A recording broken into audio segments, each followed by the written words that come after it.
আচ্ছা, আজকে আজকে সবার আগে রূপমদা বলবে যে রূপমদা কেমন ঘুরলো। রূপমদা তো অনেক দিনের ট্রিপ করে এলো, সবার আগে রূপমদা বলো। ট্রিপ আমাদের খুবই ভালো হয়েছে, খুব মজা হয়েছে। আর আমাদের এই ট্রিপটা হয়েছিল প্রথমে প্ল্যান 11 জনের। তো 3জন শেষ মুহূর্তে না করেছে। একজন ছুটি পায়নি, একজন নিজের একটা ইনস্টিটিউট খুলেছে, সেখানে তার চাপ হয়ে যাচ্ছিল ডেটে, এবং আরেকজনের হচ্ছে রিলেটিভ মারা গেছে। তো আমরা ভাবছিলাম যে এত সমস্যা হচ্ছে ট্রিপটা, এবং ট্রিপের প্ল্যান খালি চেঞ্জ হয়েই যাচ্ছে। তো আমরা গেছি হচ্ছে ডুয়ার্সে। ডুয়ার্সে ছিলাম আমরা 2.5 দিন। আর বাকি 2.5 দিন ছিলাম হচ্ছে আমরা ঋষভ এবং কোলাখান, মানে ওই দার্জিলিং এবং সিকিমের মাঝামাঝি অফবিট দুটো। ডুয়ার্সে আর ডুয়ার্স, ডুয়ার্সে করলে ওই জঙ্গল সাফারিটা করেছো? হ্যাঁ হ্যাঁ হ্যাঁ, জঙ্গল সাফারি করলাম জলদাপাড়ায়। আর লাটাগুড়িতে আমরা সাফারি করিনি, লাটাগুড়িতে শুধু এমনিই ছিলাম আর কি। জঙ্গল সাফারিটা হচ্ছে আমাদের বেস্ট পার্ট এই ট্রিপে। মানে একদম আমরা ফার্স্টে যেটা হয় ওই 5:45-এ ওইটা নিয়েছিলাম জিপে। তো দুর্দান্ত। প্রথম কথা হচ্ছে পুরো জঙ্গলটা পুরো একদম কুয়াশায় আচ্ছন্ন, আর আমাদের জিপ যখন ঢুকছে না, পরের জিপ দেখা যাচ্ছে না, মানে এরকম অবস্থা। আর মানে একটুখানি সময়ের জন্য ফোন বের করে ছবি তুললে হাত, মানে একদম অবস্থা হাতের খারাপ হয়ে যাচ্ছে। দারুণ দারুণ। আমরা ওখানে যা যা দেখেছি খুব ভালো আর কি, খুব খুব ভালো। ঠান্ডা কেমন আর ছিল? আয়ুষ, ঠান্ডা হচ্ছে ওই সাফারির সময় ঠান্ডা মানে জমিয়ে দেওয়ার মতো ঠান্ডা, ঠিক আছে, মানে এতটাই ঠান্ডা। আর আমার একটা সমস্যা হচ্ছে, আমি স্নান না করে কোথাও গিয়ে থাকতে পারি না। আর ওখানে হচ্ছে এরকম যে একটা ঘরের মধ্যে যদি হিটার, মানে হিটার বলছি, গিজার অন করা হয়, তাহলে আরেকটা ঘরে গিজার অন হবে না আর কি। ঠিক আছে, এবার মানে স্নান করাটা ওখানে যথেষ্ট ঠান্ডাও আছে, জল তো খুব চাপ ছিল আর কি। আর যেরকম আয়ুষ ব্যবস্থা ব্যবস্থা করেছিল, হোমস্টে, খাওয়া দাওয়া, খুব খুব ভালো। মানে 5 দিন আমরা কিভাবে কাটিয়েছি, এত আনন্দ হয়েছে। এরকম লোকেশন খুব খুব ভালো আর কি। মানে বন্ধুদের সাথে আমার মনে হয় এই ট্রিপ গুলো করা উচিত। এগুলো হচ্ছে মেমোরিজ। এগুলো যা প্রোভাইড করে দেয়, সারা বছরের যোগান দিয়ে দেয়। দারুণ দারুণ এক্সপিরিয়েন্স। অরিত্রদা সবসময় ফ্যামিলির সঙ্গে ঘুরতে যাও, অরিত্রদা বন্ধুদের সঙ্গে ঘুরতে যাও?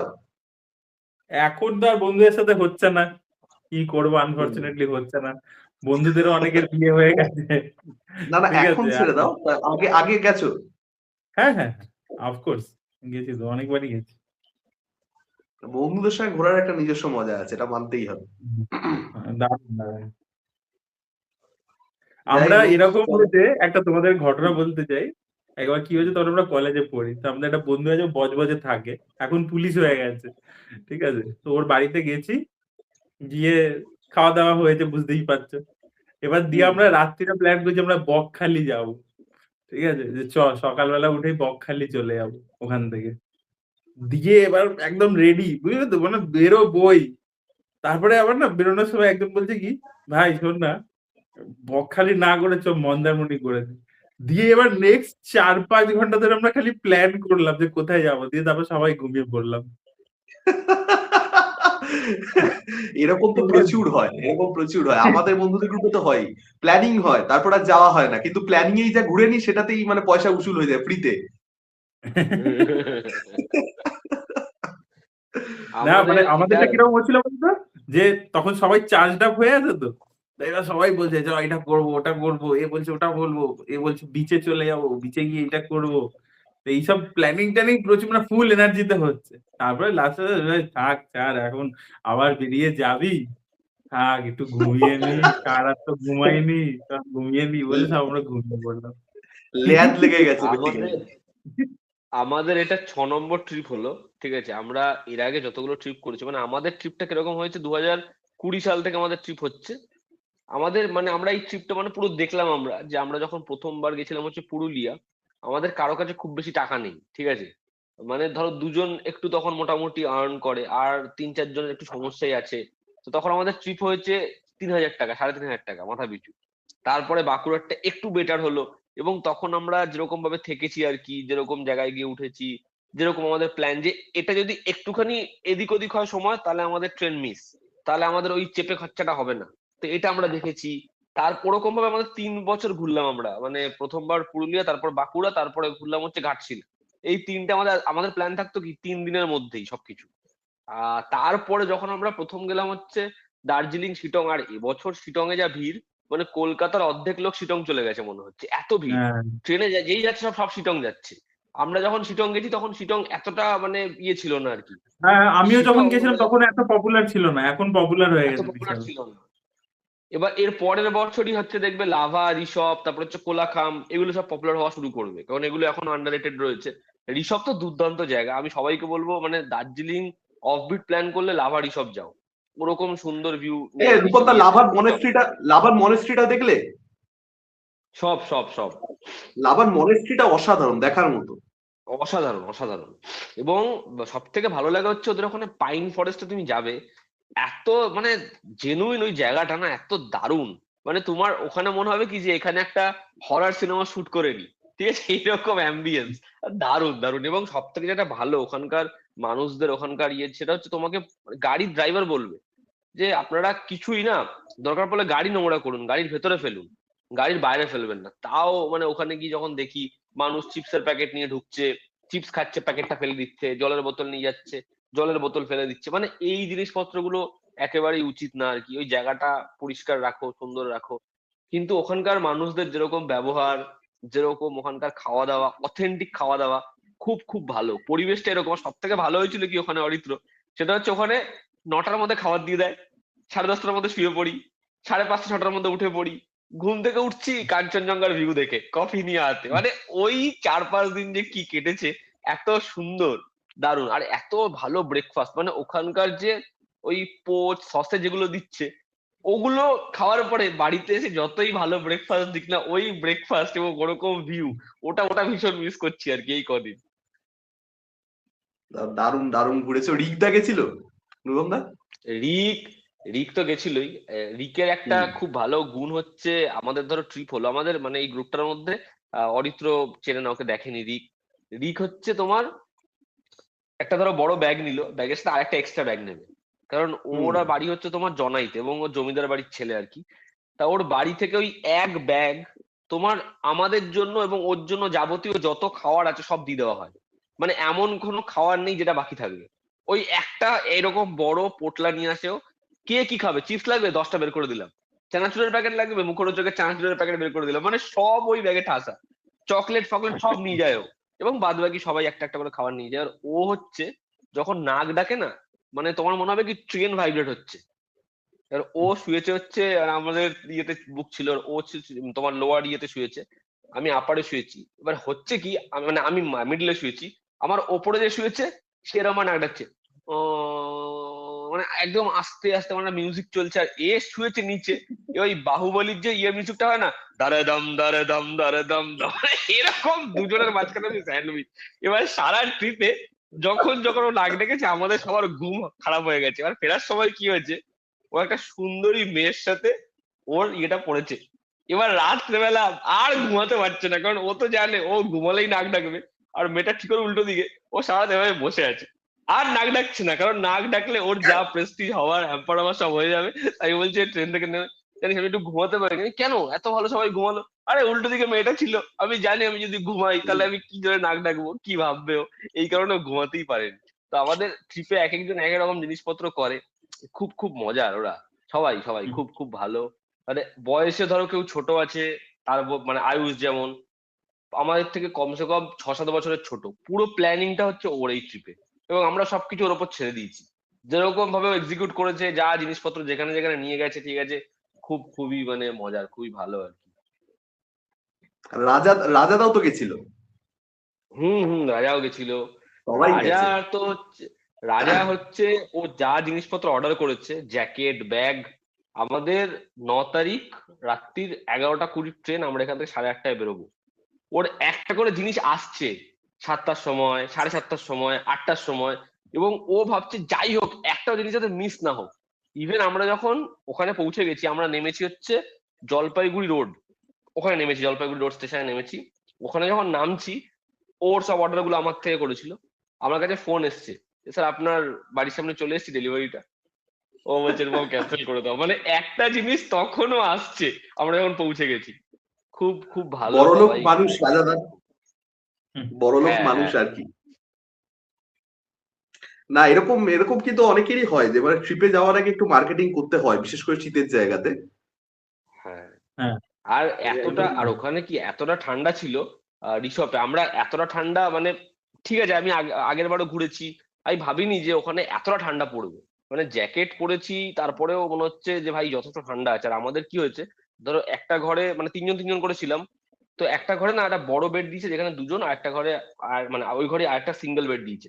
আমি বলছি ভাই মানে ওই বিছানায় চারজন অ্যাডজাস্ট করবো, কিন্তু সিঙ্গেল কেউ শোবো না। কারণ ধরো একটু বাইরে যাচ্ছি, বাইরে এসে ভেতরে ঢুকছি তো পুরো বিছানা মনে হয় জমে যাচ্ছে, এরকম ঠান্ডা। হ্যাঁ। তো বিশাল আরে ঠান্ডা আমি ছিল তো রিসোর্টে। দার্জিলিং এ গেছিলাম, তো আমি তো দার্জিলিং এ বেড হিটার আলাদা করে নিয়েছিলাম। মানে একটা রুম হিটার, একটা বেড হিটার আলাদা করে হয়। মানে ওটা দিয়ে দেয় হচ্ছে চাদরের নিচে, দিয়ে প্লাগে লাগিয়ে দেয়, ওটা তো বেডটা গরম হয়ে যায়। আমি ওটাও নিয়েছিলাম, বললাম যে না ভাই, তারপরে মাঝে টয়লেট করতে উঠবো কি কিছু করতে উঠবো, তারপরে এসে দেখবো মনে হচ্ছে কেউ জল ঢেলে দিয়েছে বিছানায়, ওইভাবে শুতে পারবো না। না না ঘুম এই হয় না শীতে ঠান্ডার কিন্তু চোটে। যে শীতটায় তোমরা লাটাগুড়িতে দুজন ঘুরেছো, মানে যে হ্যাঁ শীতটা এবছর পড়েছে, তো দেখেইছো তোমরা যে রেকর্ড ফেকর্ড হয়ে গেছে। মানে ফোর্থ লোয়েস্ট ছিল বোধহয় কলকাতাতে শেষ 100-150 বছরে। মানে এটা মারাত্মক ঠান্ডা। আর এমনিতে আমি প্রচন্ড বেশি শীত কাতুরে, আমার তো খুবই মানে অসুবিধা হয়েছে এই লাস্ট কয়েকদিন। তাও ঠান্ডাটা এখন একটু কমে গেছে, মানে ওই ঠান্ডায় দার্জিলিং ফার্জিলিং ভাবা যায় না যায়। আমরা লাটাগুড়িতে যখন পরের দিন ভোরবেলা আমরা ওই চা বাগান দেখতে বেরিয়েছি। আর আগের দিন রাত্রেবেলায় আমাদের ওখানে বলা হয়েছে যে এখানে না, মানে ওই যে জায়গাটা আমরা গেছিলাম, মানে খুব বাজে ঘটনা আর কি। ওখানে আমরা যাওয়ার ঠিক 15-20 দিন আগে একটা 14 বছরের বাচ্চা ছেলে, যে ইয়ে থেকে ফিরছিল স্কুল থেকে, ওকে চিতাবাঘ এসে নিয়ে চলে গেছে। 14 বছরের ছেলে। মানে ব্যাপারটা কিরকম ভাব খালি, ওখানকার দোকানদার আমাদেরকে বলছিল। এবার যখন বলছে না, তখন হচ্ছে মানে আমরা ওই রাস্তাটা পেরিয়ে চায়ের দোকানে গেছি, এবং 2 থেকে 3 কিলোমিটার আমরা হেঁটে হেঁটে গেছি। ওখানে লাইট ফাইট সেরকম নেই, লোক বসতি নেই, আমরা খুঁজে পাইনি চলে গেছি। ওরা বলছে তোমরা এবার যখন আসবে বা যাবে টোটো করে আসবে, তোমরা একা ওরকম ভাবে হেঁটে হেঁটে আসবে না। তবে যদিও চিতাবাঘ নাকি পুরো আসিওর হয়ে রিস্ক দেখে তারপরে অ্যাটাক করে। এবার পরের দিন সকালবেলা আমরা চা বাগানে হাঁটতে বেরিয়েছি, তখন কটা বাজে, 6টা বাজে, আর হেভি ঠান্ডা।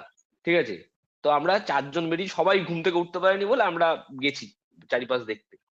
তো একটা কুকুর, সেই কুকুরটা হচ্ছে আমাদের সাথে পুরো যতদূর আমরা হাঁটতে হাঁটতে গেছি, চা বাগান টাগান সব সব জায়গায় গেছে, একটা জঙ্গলের পোর্শন পড়ছে।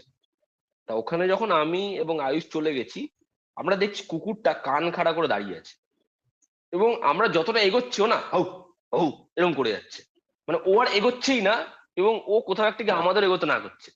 আমরা বললাম যে ভাই মানে এটা রিস্ক হতে পারে, ঠিক আছে। তো আমরা ওখান থেকে চলে আসলাম। তারপরে আমরা জানলাম যে ওই চা বাগানের ভেতরে মানে বহু সময় চিতাবাঘ এসে থাকে, ওরা কুকুর নিতে আসে, ওরা ওখানকার ছাগল নিতে আসে। এবং ওখানে মানে আমরা যে হোমস্টেতে ছিলাম না, ওখানে জনবসতি একটু কমই, একই হোমস্টেটা দেখতে খুব সুন্দর, ওখানে লোক ঠোক এসছে, প্রচুর ফ্যামিলি এসছে। তখন ওরাই বাচ্চাদেরকে মূলত বলছে, ফ্যামিলি মেম্বারদের বলছে যে আপনারা চারিপাশে যদি যানও মানে একটু মানে আমাদের ইনফর্ম করে যাবেন আর কি, বিকাল বেলা হলে যাবেন না। কারণ এখানে চিতাবাঘ বহু সময় অ্যাটাক করে, এখানে ওই ছাগল এবং কুকুর নিতে দিতে আসে। তো এই একটা হালকা হালকা ভয় এইসব জিনিসপত্র কাজ করছিল আর কি। না ভালোই, তাহলে অ্যাডভেঞ্চারও হয়েছে খানিকটা, হ্যাঁ, এটা ওটাই বুঝতে হ্যাঁ, পারছি। অ্যাডভেঞ্চার ছিল ভালো। অ্যাডভেঞ্চার হয়েছে, হ্যাঁ। আর এসব থ্রিলের জন্যই তো কলকাতার বাইরে যাওয়া, যে হ্যাঁ, বাঘ এসে হ্যাঁ যদি খেয়ে নেয়। তারপর নিশ্চয়ই বন্ধুদেরকে, নিশ্চয়ই রিকদাকে ভয় দেখিয়েছো যে তোকেই বাঘ সবার আগে নিয়ে যাবে। রিকদার রিককে সঙ্গে, আমরা রিকদা হচ্ছে রূপমদাদের বন্ধুদের মধ্যে রিকদা হচ্ছে মানে আমি বলবো যে সব থেকে আর কি মানে নিজের উপরে মজা নিতে পারে আর কি। হ্যাঁ, মানে রেগে যায় কিন্তু মজা নিয়েও নেয়। রিক হচ্ছে মানে রিকের মতো কেউ হতেও পারবে না। মানে যেরকম ধরনের জিনিসপত্র ও গোটা ট্রিপে করেছে, ও একটা প্ল্যান করেছিল, যেহেতু ও হচ্ছে তোমার মানে থিয়েটারের মেকআপ আর্টিস্ট, সিনেমাতেও কাজ করে। তো কি করেছে অরিত্র, একটা ক্রিম নিয়েছে, ক্রিমের মধ্যে রেডিয়াম জাতীয় কিছু মিশিয়েছে। ঠিক আছে, মানে ওই ক্রিমটা যদি তুমি মাখো তুমি বুঝতে পারবে না যে ক্রিমটার মধ্যে কিছু আছে। এবার যখনই লাইট অফ হবে তোমার এইসব জায়গায় জল জল করবে। এবার ও ওটা নিয়েছে, এবার নিয়ে একজনকে মাখিয়ে দিয়েছে। সে আবার ভালো ক্রিম, দামি ক্রিম ভেবে খুব সুন্দর টুন্দর করে মেখেছে, মেখে বেচারা শুয়ে পড়েছে। আমরা গিয়ে ওর মুখ থেকে যখন দেখছি ওর মুখ টুক জ্বলছে। এবং মানে এতটাই হাসির হয়েছে এই জিনিসপত্রগুলো, মানে রিক ওগুলো মানে ভয়ানক করে, যা করবে রিক মানে হাসতে হাসতে পেট ব্যথা হয়ে যাবে।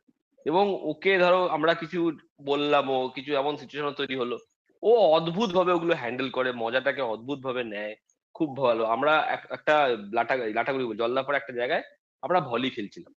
তো আমরা বলও জোগাড় করে নিয়ে এসেছি এক জায়গা থেকে, খেলা শুরু হয়েছে, মানে ওখানে মার্কেট ছিল, মার্কেটে গিয়ে বল নিয়ে এসেছি।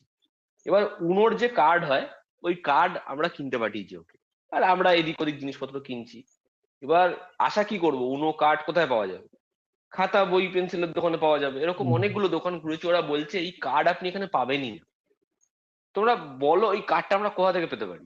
ওই কার্ডটা পেয়েছি একটা, মানে নিভো নিভো আলো হওয়া মুদি দোকান থেকে। মানে ওই দোকানদারও জানে না যে ওর দোকানে ওরকম কার্ড আছে। ও বলছে উনো, মানে না এরকম কিছু হবে না। আমি বলছি ওইটা কি? বলছে আচ্ছা ওটা কার্ড, ওটা তো বহু আগে, নিই না। এবং কলকাতায় উনো কার্ডের দাম 130 টাকা থেকে 150 টাকা, ওখানে 90 টাকা 80 টাকায় লোকটা আমায় কার্ডটা দিয়ে দিল। বলছে অনেক আগে কেনা ছিল, তুমি নিয়ে নাও, ওই দাম দাও। আমরা তো অবাক। যাই হোক, আমরা একটা জায়গা ওখানে, যেখানে রিসর্টটা ছিলাম, ওখানে একটা জায়গা পেয়েছি। তো আমরা ভলি খেলা শুরু করেছি।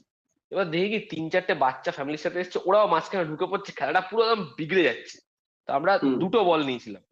তা ওদেরকে আরেকটা বল দিয়ে দিয়েছি যে ভাই তোরা ওখানে গিয়ে খেল, ওই বলটা নিয়ে খেল।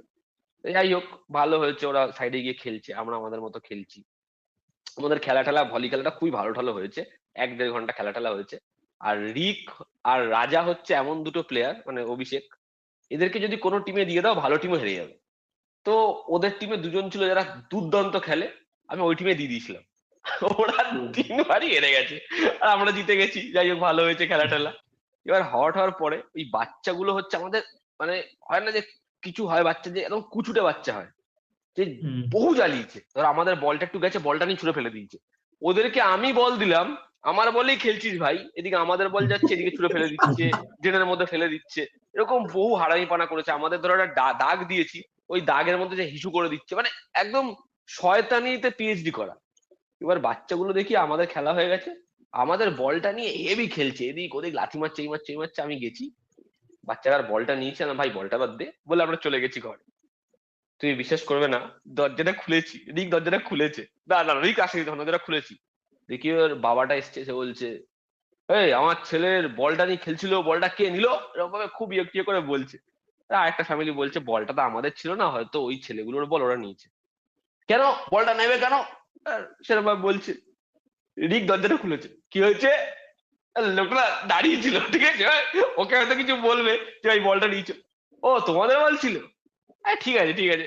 আরে রিক, ওই দাঁড়ানোটাই রিকের হয়ে যথেষ্ট, যে আর কিছু বলতে হয় না, যে ভাই আমরা নিয়েছি, খেলা হয়ে গেছে, না, এটা তোমরা জ্বালিয়েছো, এটা বলতে কিছু হবে বলতে হলো না। যে রিকদা একটু হেলদি এবং হাইটও খুব ভালো রিকদা, সেই জন্যই আর কি, মানে রিক ব্যাপারটা আর কি। যেরকম হাইট সেরকম হেলদি, এবং রিক মুখ চোখ কেমন করে আর কি। যাই হোক, তো এইসব আমাদের খুব মজা হয়েছে, এরকম এক্সপিরিয়েন্স মানে তা একটু ভয় ভয় থাকা হোক, নিজেদের পিছনে নিজেদের লাগা হোক। আমাদেরকে একটা ঘরের মধ্যে লাটাগুড়িতে বলেছে যে রাত্রেবেলা ডাকলে বা যদি কেউ কিছু বলে আপনারা আমাদেরকে একবার নক করবেন, ঠিক আছে? কারণ একটা 3 তলা বিশাল হোমস্টেতে সব গেস্ট আমরা ঢোকার পর বেরিয়ে গেছে, কোনো গেস্ট নেই আর। তো শুধুমাত্র আমরাই আছি, এবং যে ছেলেগুলো আমাদের খাবার দিয়েছে তারা বলছে আমরাও এক্ষুনি বেরিয়ে যাবো। এবার তারা সারা রাত ধরে আমাদের চিতাবাঘের গল্প বলে গেছে, যে আমাদের দুয়ারে ঢুকে পড়ে, এখানে চলে আসে। এবার সেসব বলার পরে বলছে যে আপনারা রাত্রেবেলা বেরোবেন না, কেউ নক করলেও বেরোবেন না। আমরা বলছি ভাই তোদের মানে বারান্দাগুলো খোলা, আর এগুলো এখন বলছিস, এতক্ষণ চিতাবাঘের তার গল্প শোনালি কেন? এসব হয়ে গেছে। এত শয়তান রিক, রাত্রেবেলা আমাদের দরজার সামনে এসে নখ দিয়ে আওয়াজ করছে বাইরে, এরকম আওয়াজ করছে। আমরা ভাবছি শালা বাইরে কি কেউ এলো? ও আর তার কিছুক্ষণ আগেই গল্পটা বলেছে। এবার ছেলেগুলো কেউ কি নিজের হোমস্টে সম্পর্কে এরকম বলে যে এখানে চলে আসতে পারে রাত্রেবেলা, এগুলো সব হচ্ছে রিকের সেট আপ, এগুলো সব হচ্ছে ওই ছেলেগুলোকে রিকের শেখানো, যে আমাদেরকে যেন এরকম জিনিসপত্র বলা হয় আর কি। যা তা, যাই হোক, রূপমদার ভালোই ঘোরা হয়েছে। আর অরিত্রদা কি হোটেল থেকে বেরিয়েছিলে দার্জিলিং এ গিয়ে? অবশ্যই বেরিয়েছিলাম, এই কি করে তাহলে এত আচ্ছা, ছবি আচ্ছা, তুলছিলাম। ঠিক নেই ওখানে। এখনো তো হানিমুন ফেজ চলছে তোমাদের, তো ঠিক নেই, হয়তো বেরোনি, হ্যাঁ হয়তো আমি তাই ভাবলাম। না না, এটা সাগরনীল হচ্ছে, এটা অরিত্র যত সাগরনীলকে প্রেম মেয়েদের সাথে যা জিনিসপত্র বলে, সাগরনীল একটা লাইনে সব বদলে নিয়ে নিল। না না, চলো চলো, আমরা সিনেমা নিয়ে আলোচনা এবার স্টার্ট করি, চলো। কি নিয়ে কথা বলে বলো প্রথমে? ও রোমিও। প্রথমে আমরা ওরমি ঠিক আছে, চলো ও রোমিও নিয়ে কথা বলি। ও রোমিওর গানটা কিরকম লেগেছে? রিসেন্ট যে একটা গান মুক্তি পেয়েছে, ওটা কিরকম আমার তো লেগেছে গানটা তোমার? দারুণ লেগেছে। তোমার কেন, আমার তুমি তো বললে, দারুণ লেগেছে। দেখলাম আমি ভিডিওটা তোমার, তুমি বলে যে না, অ্যাভারেজ আমার লেগেছে আমার আমার গানটা গানটা। কি জানি কেন আমার গানটা আমার ভালো লাগেনি। মানে ভালো লাগেনি ইন দ্য সেন্স, দেখো মানে গানটা না আমার কিরকম একটা লেগেছে আমি ঠিক বলতে পারবো না, ভালো লাগেনি এটাই বলা যায়। ঠিক আছে, একটা মেন যে জায়গাটা ওই জায়গাটা ভালো লাগছিল, কিন্তু গোটা গানটা আমার কিরকম যেন একটা মনে হয়েছে, কি জানি না জানি না, না, আমার পছন্দ হেভি হয়নি। লেগেছে। আমি দেখলাম যে অনেক আমারও দর্শকেরও খুব গানটা ভালো লেগেছে গানটা। আর টিজারটা আমার ভালো লেগেছে, টিজারটা সব থেকে ইমপ্রেসিভ ছিল হচ্ছে ফরিদা তাওয়াল। ঠিক আছে, ও যেভাবে মানে হট আমি করে খিস্তি দিয়ে আমি ভাবতে পারিনি। আমি इश्क में বলছি तर এই जाए तो টিজার रोमियो, इश्क में तर जाए तो মরে रोमियो, যায় वरना হ্যাঁ, चूतिया। চুতিয়া। এই টিজারটা যখন এসছে তখন হচ্ছে আমরা ওই ইয়েতে নেমে ব্রেকফাস্ট করছি, এবং বিশ্বাস করো মানে আমার কাছে টাইম নেই, কিন্তু মানে আমি তাড়াতাড়ি করে যেতে হবে। ওরা আমাকে বলছে, মানে এই আমার বন্ধুদের গ্রুপটা এই জন্য তো স্পেশাল, ওরা বলছে তুই যাও সাইডে গিয়ে ভিডিওটা করে নে। ঠিক আছে, আমরা বলছি খাবার দিতে দিতে যা ভিডিওটা করে নে। তো ওরা আমাকে জায়গা বানিয়ে দিল ভিডিও করার জন্য, এবং আমি বলছি আমি জাস্ট ওই টিজারটা দেখেছি, মানে টিজারটা জাস্ট দুর্দান্ত হয়েছে। এবং একের পর একজনকে রিভিল করে, দেখো শাহিদ কাপুরকে, ও এর আগে এর থেকেও মানে এরকম ধরনের স্ট্রং পারফরমেন্স বের করেছে শাহিদের থেকে। আমি অবাক হয়ে গেছি অবিনাশ তিওয়ারিকে দেখে।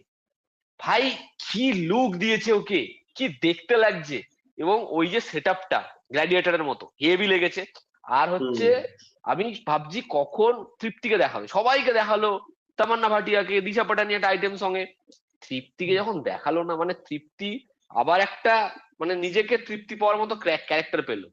তৃপ্তি যা ক্যারেক্টার পাচ্ছিল, আমি তৃপ্তিকে ওই লুকটা দেখে ওই অ্যাকোয়ারিয়ামের দিকে তাকিয়ে আছে, আমি ভীষণ ইমপ্রেসড। তার মধ্যে নানা পাটেকারের ওই স্টেপটা ধাক ধাক করনে লাগা খুব ভালো লেগেছে, মানে পুরো যেন সিঙ্কে যাচ্ছে। এবং একটা গান থাকবে, ওরমও টাইটেল ট্র্যাকটা তো খুব ভালো হবেই, একটা গান থাকবে সুখবিন্দারের, দেখবে একটা হালকা ধুন শোনা যায়, হ্যাঁ হ্যাঁ হ্যাঁ এরকম করে ধুন শোনা যায়, ওটা আবার কামিনের মতো কিছু হবে একটা। তো খুব ভালো, মানে অ্যালবাম তো দারুণ হবে আশা করছি। আর একটা জিনিস আমরা আগের দিনই শেক্সপিয়ার ট্রিলজি নিয়ে আলোচনা করছিলাম, সেটা হচ্ছে যখনই না বিশাল ভারদ্বাজ এরকম ধরনের ছবি বানিয়েছে, তুমি একটা মেকারের দেখবে, এই মণিরত্নমের মধ্যে দেখা গেল যে ঠাগ লাইফে ওর যে অ্যাস্থেটিক সেটা অনেক কমে গেছে, ওই অ্যাস্থেটিকটা প্রোভাইড করতে পারছে না। এটা এটা ট্রেলার দেখেও কিন্তু মনে হচ্ছিল যে আগের ওই ব্যাপারটা নেই, একটুখানি লোকির মতো অ্যাকশন আনতে হবে, এগুলো দেখা যাচ্ছিল। কিন্তু ভারদ্বাজের ছবিতে মানে এই লোকটাই পাটাকাও করে, এই লোকটাও মাট্রুকা বিজলিকা মন্ডলা করে, আবার একটা খুফিয়া করলো, আবার এরকম একটা ছবি কি স্টাইলিশ। এবং ওর যে অ্যাস্থেটিক সেটা যত সময় গেছে ওটা কিন্তু ওর কাজে ধরা পড়েছে।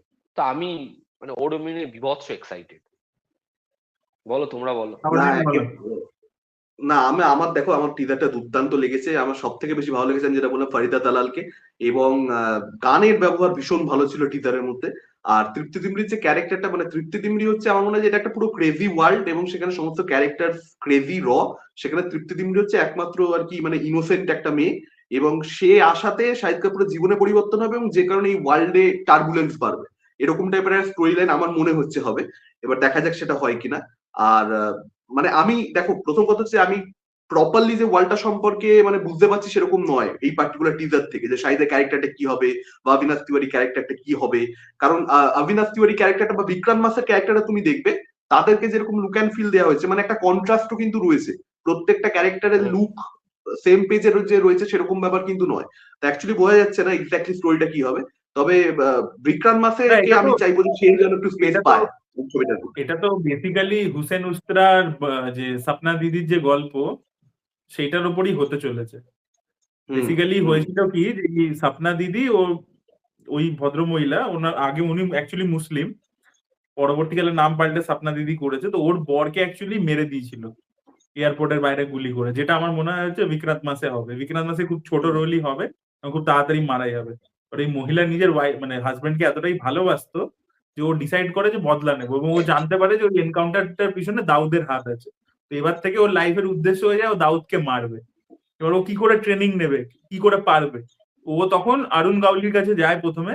তো অরুণ গাউলি ওকে বলেছিল যে না, আমি কোনো মুসলিম মেয়েকে আর কি শেখাবো না কিছু, আর আমি কেন তোমার বদলা আমি কেন নিতে যাবো। তো তার পরবর্তীতে যেটা হয়, ওই যে মানে ও নাম পাল্টে স্বপ্না দিদি নাম নিয়ে ও যায় হচ্ছে হুসেন উস্ত্রার কাছে। এবার হুসেন উস্ত্রা বেসিক্যালি দাউদের অপোনেন্টেই কাজ করতো, এবং হুসেন উসরা দাউদের যে স্মাগলিং এর মাল ধরিয়ে দিত পুলিশের কাছে, এবং তখন একটা নিয়ম ছিল যে স্মাগলিং এর মাল ধরিয়ে দেবে সে 20% পাবে। তো এইভাবে হুসেন উসরা পয়সা কামাতো, এবং হুসেন উসরার সাথে না দাউদের কিছুটা ঝামেলা ছিল, সেটার ব্যাপারে কোথাও কোনো মেনশন নেই। মানে এস হুসেন জাইদির বই যেখান থেকে আমি এটা জানতে পেরেছি, সেটার মধ্যে এইটার কোনো মেনশন নেই যে এক্স্যাক্টলি দাউদ আর হুসেন উসরার মধ্যে ঝামেলা কি নিয়ে শুরু হয়েছিল। তো এবার তারপরে যখন এই মহিলা আসেন আর কি হুসেন উসরার কাছে, তো হুসেন উসরা ওকে পুরো ট্রেনিং বেনিং মার্শাল আর্টস সব শিখিয়েছিল, বুঝতে পারলে তো, দিয়ে রেডি করেছিল ওকে, দিয়ে দুজন মিলে আর কি দাউদের প্রচুর ক্ষতি করেছে দুজনে একসাথে। তারপরে একটা পয়েন্টে ওদের মধ্যে আবার একটা কিছু ডিফারেন্স হয়ে যায়, ওরা আলাদা হয়ে যায়। তারপরে এই সাপনা দিদি একবার শারজাতে তখন দাউদ আসতো না ক্রিকেট ম্যাচ দেখতে, তো সেখানে গিয়ে ওকে উড়িয়ে দেবে ঠিক করেছিল, এবং গিয়ে ওই জায়গাটা রেকি ফেকি করে সব রেডি হয়ে গেছিল, বাট তারপর আলটিমেটলি এক্সিকিউট করতে পারেনি, প্ল্যানটার ব্যাপারে দাউদ জানতে পেরে যায়, তো আসেনি। তো এইসব জিনিসপত্র হয়েছে। পরবর্তীকালে ছোটা সাকিল যে হচ্ছে দাউদের রাইট হ্যান্ড, ও আর কি সাপনা দিদিকে মেরেছিল, মানে ওর লোকেরা মিলে চপার ফপার দিয়ে কুপিয়ে মেরেছিল 1997 কি 8 কি 9 ওই রকম সময়কার ঘটনা হবে। তো ও ভদ্রমহিলাকে মেরে দেয়, ভদ্রমহিলা নয় একেবারেই, মানে তাকে মেরে দেয় আর কি কুপিয়ে, এবং সেটা ছিল হচ্ছে বম্বে আন্ডারওয়ার্ল্ডে প্রথমবার কোনো মহিলাকে আর কি গ্যাংস্টাররা মেরেছিল। তো that was a recorded history. আর এই যে হুসেন উস্ত্রা, ও পরবর্তীকালে যখন ছোটা রাজান আর দাউদের মধ্যে ঝামেলা চলছিল, যেটার উপর আমাদের কোম্পানি ছবিটা, তো এই ছোটা রাজান আর দাউদের যখন ঝামেলা চলছিল, তখন ও রাজানের সাথে হয়ে গিয়ে দাউদের বিরুদ্ধে অনেক কনস্পিরেসি ইত্যাদি করেছে। পরবর্তীকালে তো মারাও গেছিল আবার। তো এটাই আর কি গল্প, এবং এই যে সাপনার যে মানে বদলাটা, এই হুসেন আর কি এটা দেখে আর কি প্রেমে পড়ে গেছিল, যে একটা লোক নিজের বরকে এতটা কি করে ভালোবাসতে পারে, যে একটা আন্ডারওয়ার্ল্ডের এত বড় ডন ডি কোম্পানির মালিককে মারতে রেডি হয়ে গেছে। তো ও ওকে ওর প্রেমে পড়ে যায়, দিয়ে ওর বদলাটাকে নিজের বদলা বানিয়ে দিয়েছিল, বুঝতে পারলে তো?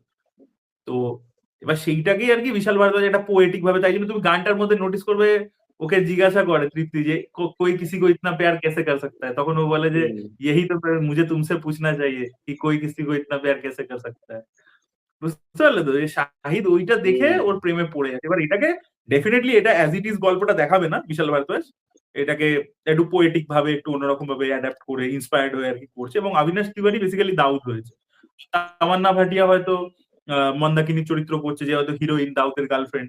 তুমি দেখবে ওদেরকে ওদের তামান্না আর অবিনাশেরটা বিদেশ দেখিয়েছে, তুমি দেখবে ওরা বিদেশের লোকেশনে রয়েছে, যেহেতু দাউদ ইন্ডিয়ার বাইরে থেকে অপারেট করতো। এবার ওটা দুবাই দেখায়নি, স্পেন দেখাচ্ছে। যেরকম কোম্পানিতে রামগোপাল বর্মা করেছিল হংকং, অ্যাকচুয়ালি তো হংকং থেকে হতো না, অ্যাকচুয়ালি হতো দুবাই থেকে। তো সেরকম আর কি মানে অ্যাডাপ্টেশন করেছে। বাট অবিনাশ তিওয়ারি এখানে দাউদ হয়েছে মেন ভিলেন, যেটা আগে রণদীপ হুডার করার কথা ছিল, সেটা অবিনাশ তিওয়ারি হয়েছে। এটাই মোটামুটি গল্প। আর হচ্ছে নানা পাটেকার হচ্ছে পুলিশ অফিসার মুম্বাই পুলিশের, যে হয়তো দুজনের জন্যই কাজ করে, মানে এখন হয়তো এদেরকে হেল্প করছে শাহিদদেরকে, আবার হয়তো ওই আর কি হয়তো বিক্রান্ত মাসেকে মেরেছে, মানে হয়তো দাউদের থেকে পয়সা নিয়ে ওই মেরেছিল বিক্রান্ত, এটাও হতে পারে। এবার দেখা যাক। এবং শাহিদের যে প্রেজেন্টেশনটা, ওটা অ্যাকচুয়ালি হুসেন উস্ত্রার ব্যাপারে তোমরা যদি পড়ো বা কিছু, ওরকম ছিল না আর কি, মানে যেরকম ভাবে এখানে দেখাচ্ছে, মানে ওরকম ছিল না অ্যাকচুয়ালি ডেফিনেটলি। না অ্যাকচুয়ালি দেখো শাহিদের প্রেজেন্টেশনটা তো আমার অনেক বেশি টনি মন্টানার মতন লেগেছে স্কারফেসে। আল পাচিনোর যে ক্যারেক্টারটা প্লে করেছিল অনেকটা ওরকম লেগেছে, যে ওই টোনটা আনবার চেষ্টা করেছে। আমি শিওর নই, নাও হতে পারে, সম্পূর্ণ ভুল হতে পারি, কিন্তু আমার ওটা মনে হয়েছে। এবার তার মানে ক্যারেক্টারাইজেশনে বদলে দিয়েছে অনেক কিছু, যাতে করে ডিরেক্ট ইন্সপিরেশন না বলতে পারে আর কি কেউ, কারণ কন্ট্রোভার্সিজ হবে। ইনফ্যাক্ট অলরেডি তো তোমরা জানো যে কেস কেউ দিয়েছে ও রোমিওর উপরে, মুক্তারের মেয়ে, তো সেটাকে নিয়ে আবার বাওয়াল চলছে। আর এই হুসেন উস্ত্রা বেসিক্যালি ওর নাম উস্ত্রা পড়েছিল বিকজ ও যে মেডিকেল নাইফ হয় না, যেরকম ডাক্তাররা চালায়, দেখবে ডাক্তাররা খুব প্রিসাইজ ভাবে চালায়, মানে কাটটা মারলে সোজাই মারে। এই হুসেন উস্ত্রা বেসিক্যালি ছোটবেলায় উস্ত্রা দিয়ে এমন কাট চালাতো, একজনকে মেরেছিল, মার্ডার করেছিল, তার বডিটা যখন নিয়ে গেছে পোস্টমর্টম করার সময় ডাক্তার বলছে এটা কে কেটেছে, বলছে এটা তো দেখে মনে হচ্ছে কোনো ডাক্তার কেটেছে। মানে ও উস্ত্রা এত ভালো চালাতে পারতো উইথ মেডিকেল প্রেসিশন, যে মানে কাট মারলে, তাই জন্য দেখবে একটা শাহিদের ফাইটও দিয়েছে, যে দুটো হাতে দুটো খুর নিয়ে মারছে লোককে, দেখবে এটা হলের মধ্যে মারামারি হচ্ছে, টিজারের মধ্যে একটা শর্ট আছে। তো ওর আর কি ওয়েপেনটা, সিগনেচার ওয়েপেনটা হচ্ছে উস্ত্রা, মানে খুর। আমাদের বাংলায় এরকম একজন ছিল না, খুর স্বপন, খুর নিয়ে মারতো লোকেদেরকে, তো সেরকম আর কি এ হচ্ছে হুসেন উস্ত্রা। এটা একটা টাইমে ইরফান খান আর দীপিকাকে নিয়ে করার কথা ছিল বিশাল ভারদ্বাজের। ইরফানেরটা জানতাম, দীপিকার করার কথা ছিল সেটা জানতাম না, ইরফানেরটা দীপিকা জানতাম। হচ্ছে স্বপ্না দিদি, আর ও হচ্ছে হুসেন উস্তা। না, এই ছবিটারও কাস্টিং অসাধারণ, এবার দেখা যাক যে মানে আশা করবো যেন ছবিটা পুল অফ করে দেয় বিশাল ভারদ্বাজ, কারণ লেটলি তুমি দেখতে পাবে যে যত সমস্ত বড় পরিচালকেরা তারা একের পর এক কিন্তু ফেল করছে, মানে নিজের স্ট্যান্ডার্ড ম্যাচ করতে পারছে না। বিশাল ভারদ্বাজের সঙ্গে যেন সেই জিনিসটা না হয়। কিন্তু দেখো রাঙ্গুন তো ভালো হয়নি। রাঙ্গুন বলে যে ছবিটা হুম, বানিয়েছিল বিশাল ভারদ্বাজ, শাহিদা রেকে নিয়ে, সাইফকে নিয়ে, হুম, কাঙ্গনা হুম, ছিল, ওটা তো অত ভালো হয়নি। হুম।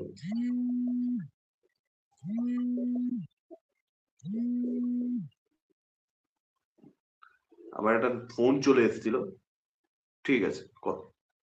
আচ্ছা, এর পরবর্তী টপিক আচ্ছা, কি? এর নারী চরিত্র বেজায় জটিল। নারী চরিত্র বেজায় হুম, জটিল, হ্যাঁ। না, আমার দেখো খুব এন্টারটেনিং ছবি মনে হয়েছে, এবং আমার মনে হচ্ছে যে অঙ্কুশ কিন্তু দুর্দান্ত পুল অফ করেছে। মানে এই ধরনের ছবি মেন হুম অ্যাক্টরের উপরে অনেকটা দাঁড়িয়ে থাকে। যদিও এই ছবিটা শুধুমাত্র অঙ্কুশ স্পেস পেয়েছে তা তো নয়, অনেকগুলো চরিত্রই ইম্পর্টেন্ট রয়েছে, গল্পে ইম্পর্টেন্ট রয়েছে, হুম, হুম, প্রত্যেকেই ভালো কাজ করেছে, কিন্তু অঙ্কুশ ব্রিলিয়ান্ট। মানে কমেডিটা অঙ্কুশ দুর্দান্ত পারে, এবং সেটার জন্যই, কারণ এই ছবিটা কিন্তু এরকম নয় যে সমস্ত দৃশ্যে প্রচন্ড ভালো লাইনস অঙ্কুশকে দেওয়া হয়েছে, সেরকমও কিন্তু নয়। অনেকটা কিন্তু হুম, অ্যাক্টরের উপরে ছিল, যে অ্যাক্টর কিভাবে মানে তার ফেসিয়াল এক্সপ্রেশন দিয়ে সিনগুলোকে বের করছে। তো সেটা অঙ্কুশ ব্রিলিয়ান্টলি করেছে। এবং মানে ওভারঅলই মানে একটা কমার্শিয়াল প্যাকেজিংও কিন্তু ছবিটার মধ্যে রয়েছে, প্রপার একটা অ্যান্টাগনিস্ট হুম, রয়েছে, বা গানগুলোর যদি তুমি দৃশ্যায়ন দেখো, বা গানগুলো যে ধরনের টোনের, মানে সেটা কিন্তু মানে আরবান অডিয়েন্সকে টার্গেট করছে এরকম তো আর মনে হবে না। হুম। তো সব মিলিয়ে একটা কমার্শিয়াল ছবি, যেটা একটা প্রপার এন্টারটেনমেন্ট দর্শককে দেবো, আবার তার সঙ্গে সঙ্গে একটা মেসেজও রাখবো অডিয়েন্সের জন্য। মেসেজটা হয়তো খুব চেনা জানা, কিন্তু সেটা কোথাও একটা কিন্তু অডিয়েন্সকে এই ছবিটার মধ্যে ফিল করিয়ে দেওয়া যায়, চেনা জানা মেসেজ হলেও। তো ওভারঅলে আমার খুব কমপ্লিট একটা ছবি মনে হয়েছে এই যে নারী চরিত্র বেজায় জটিল। অ্যাকচুয়ালি আমি সুমিত সাইলের থেকে এতটা এক্সপেক্ট করছিলাম না, আমাকে ছবিটা মানে একটু অবাকই করেছে, এতটা ভালো ছবি আমি এক্সপেক্ট করছিলাম না। না, আমার ইভেন দারুণ আমার লেগেছে তো ছবি। মির্জাও ভালো লেগেছিল, আমার মির্জাও ভালো লেগেছিল, কিন্তু হুম। মির্জা একটু না, বড় মির্জা ছিল আমি, রাত টাইমটা। হুম, হ্যাঁ, মির্জার তা থেকে আমার আমিও মির্জা আমি অতটা ভালো বলবো না। হ্যাঁ, বলো। নারী চরিত্র বেজায় জটিল আমার খুবই ভালো লেগেছে, এবং ছবির একটা জিনিস আমার এত হাসি পাচ্ছে এখন বললেও বলে, লাস্ট যে জায়গাটা যেখানে বলবে তারপরে ও অসুস্থ হয়ে গেল, বাথরুমে গিয়ে যেটা করলো সেটা বলা যাবে না। ওই মনোলগটা এত নোংরা, এবং গোটা ছবিতে অঙ্কুশের যেরকম ধরনের একটা সিন আছে না, মানে খালি ও চুলটা এরকম করে, মানে ও যখন ওটা করছে ওটা কিন্তু মানে জেনুইনলি হাসি লাগছে। এবং ছবিটা একদম শেষ ভাগে যখন ছবিটা সিরিয়াস হয়ে যায়, তখনও যেরকম ভাবে ও পুলিশের মনের কথা শুনছে, রিপোর্টারের মনের কথা শুনছে, এবং যা জিনিসপত্র করছে খুব খুব ভালো। এবং সাপোর্টিং কাস্টে সোহাগ সেন আর হচ্ছে সোহিনী সেনগুপ্ত, এই দুজনের যে ব্যান্টারটা সেটাও হেভি ওয়ার্ক করেছে সোহিনী সেনগুপ্ত আর হুম, সোহাগ সেন, মানে কিরকম ভাবে ছবিটাকে সাপোর্ট দিচ্ছে। আর এই ছবিটা না, যদি শেষের ওই পোর্শনটা না আসে, যে ও নিজের কাজের মেয়েকে কি বললো, নিজের মাকে কি বললো, ছবিটার কিছুই যায় আসে না, কিন্তু ছবিটা একটা হুম, কমপ্লিট হয় ওখানে গিয়ে, যেখানে ও ক্লোজার সবার পায় না। সাথে ডিল করছে। হ্যাঁ, এবং ওর মধ্যে কিন্তু অনেক ফ্লজ আছে ক্যারেক্টারের মধ্যে, ওগুলো কিন্তু আমার মনে হয় খুব ভালো হয়েছে এই ছবিটাকে, মানে ভালো বানিয়েছে ছবিটাকে। তো আমার জন্য নারী চরিত্র বেজায় জটিল খুব ভালো একটা সো- ছবি, সোহাগ কমেডি ভালো। সেন, সোহাগ সেনের বেস্ট সিন হচ্ছে ওই যেটাতে একটা সে অঙ্কুশ শোক সভা টাইপের করে না, করে দাঁড়িয়ে আছে, এবার মা মনে মনে ভাবছে যে তাহলে কি ওই মারলো নাকি খুনটুন করলো নাকি, বলছে মা ও হিসেবে দেখাচ্ছে। এবার তখন বলছে সে তো বুঝলাম, কিন্তু এই ছেলেটা কে, কিন্তু চিনি না, বৌমা তুমি চেনো? এবার তখন বলছে হ্যাঁ ওই যে পাড়ায় বসে টিটকিরি করতো মেয়েদেরকে, ওইটাই। বলছে ওই যে মদ খেয়ে ছাদের উপর ঘুরতে গিয়ে পড়ে গেল, তারপর থেকে সবাই ছাদের পাঁচিল উঁচু করলো। ওটাই এক বলে আমার যা হাসি পেয়েছিল ওই জায়গাটা, আমি কেন জানি না ওই জায়গাটা আমি এত হেসেছি, মানে আমি হেসেই যাচ্ছি, মানে থামছেই না আমার, মানে আমি এখন বলতে পারছি না দর্শক ভাববে যে এটা আর কিরকম এত কি ফানি বলে দিয়েছে, বাট ওটা যে কনটেক্সটে আসে এবং যেভাবে ওরা লাইন্সটা ডেলিভার করে, মানে যা হাসি পেয়েছে ওই জায়গাটা এক্সট্রাঅর্ডিনারি। আর আরেকটা দেখবে রানিং আরেকটা গ্যাগ যেখানে আছে, একটা রানিং গ্যাগ আছে দেখবে যে যাই মানে সোহাগ সেনের কিছুই বৌমার পছন্দ হয় না, বলছে যে কচুরি গুলো খুব একটা ভালো নয়, কড়াইশুটিটা ভালো, বলছে তাহলে আপনি কড়াইশুটি খান। তারপরে পরে তারপরে বলে যে বলছে পায়েসটা, পায়েসটা, পায়েস হ্যাঁ অত ভালো না, দুধটা ভালো। বলছে ঠিক আছে আপনি দুধটা খান, পায়েসটা ফেরত দিন। আর একটা জায়গা আছে না, না, যখন হচ্ছে এই আমার ভিলেনের পেনশনের ভিলেনের টাকায়, সাকরে আমার পেনশনের টাকায়। দেখি। ভিলেনের সাকরে দুটো ধরা পড়েছে, ঠিক আছে, বলছে এই তুই মুখ খুললি কেন? বলে আমি মুখ খুলতাম না, আমার মুখে আমার বসে পড়ে যাই, বিশেষ করে না দম নিতে পারিনি বলে দিয়েছি। ওই জায়গাগুলো যেরকম ভাবে ছবিতে আসে না, ওগুলো সত্যি খুব মজার। আর সোহাগ সেন সাথে ওদের মানে ফ্যামিলির যে জায়গাগুলো না খুব ভালো। ও যখন বোনকে বলছে আমি জানি তুই চুরি করেছিস, আমি আর বলবো না, কিন্তু তোকে আবার চুরি করতে হবে, মানে ওই ছোট ছোট জিনিসপত্রগুলো কিন্তু সত্যি খুব ভালো ওয়ার্ক করছিল। মাকড়সা পড়েছে দুধে, বলছে ওটা আমি দই বানিয়ে খাইয়ে দিয়েছি। ওই জায়গাগুলো সত্যি খুব ফানি। আর অঙ্কুশকে আর নিয়ে ওই লোকটা শাগনি দেখবে বলছে কোনো কথা বলে না গোটা সিনেমাতে, খালি খালি খায় না হলে কিছু করে, ওটা সত্যি। আর বুম্বাদার ওই জায়গাটা আমি মহাদেব, ওটা যখন বললো না সত্যি মজা লাগে। তারপরে বলছে আরে কালি সার্কাস্টিকলি আমার হাজবেন্ডকে ছোট করে যাচ্ছিস, আমি কিছু বলবো না, চুপ করে থাকবো। মানে ও যেভাবে মনোলগটাকে ব্যবহার করেছে, বা ধরো গোটা ছবিতে যেরকম ভাবে ব্যাক স্টোরিটা বলছে, ঠিক আছে, একটা করে ইয়ে চলে আসে, ফিল্টার চলে চেঞ্জ হয়ে যায়, ব্যাক স্টোরিটা আসে, খুব ভালো খেটেছে তারা ছবিটায়। এবং আমার মনে হয় অঙ্কুশ যে দুটো ছবি প্রডিউস করলো, মির্জা, আমি একটা ভিডিও করছিলাম ওটাকে বলছিলাম, মির্জা এবং নারী চরিত্র বেজায় জটিল। ওরা কোনো ফর্মুলা মেনে কিন্তু ছবিগুলো করেনি, কারণ যে কোনো প্রোডাকশন নেই আজকে ড্রামা করব, কোনটা কোনটা মানে পপুলার ট্রুপস, কি কি ফর্মুলা আছে।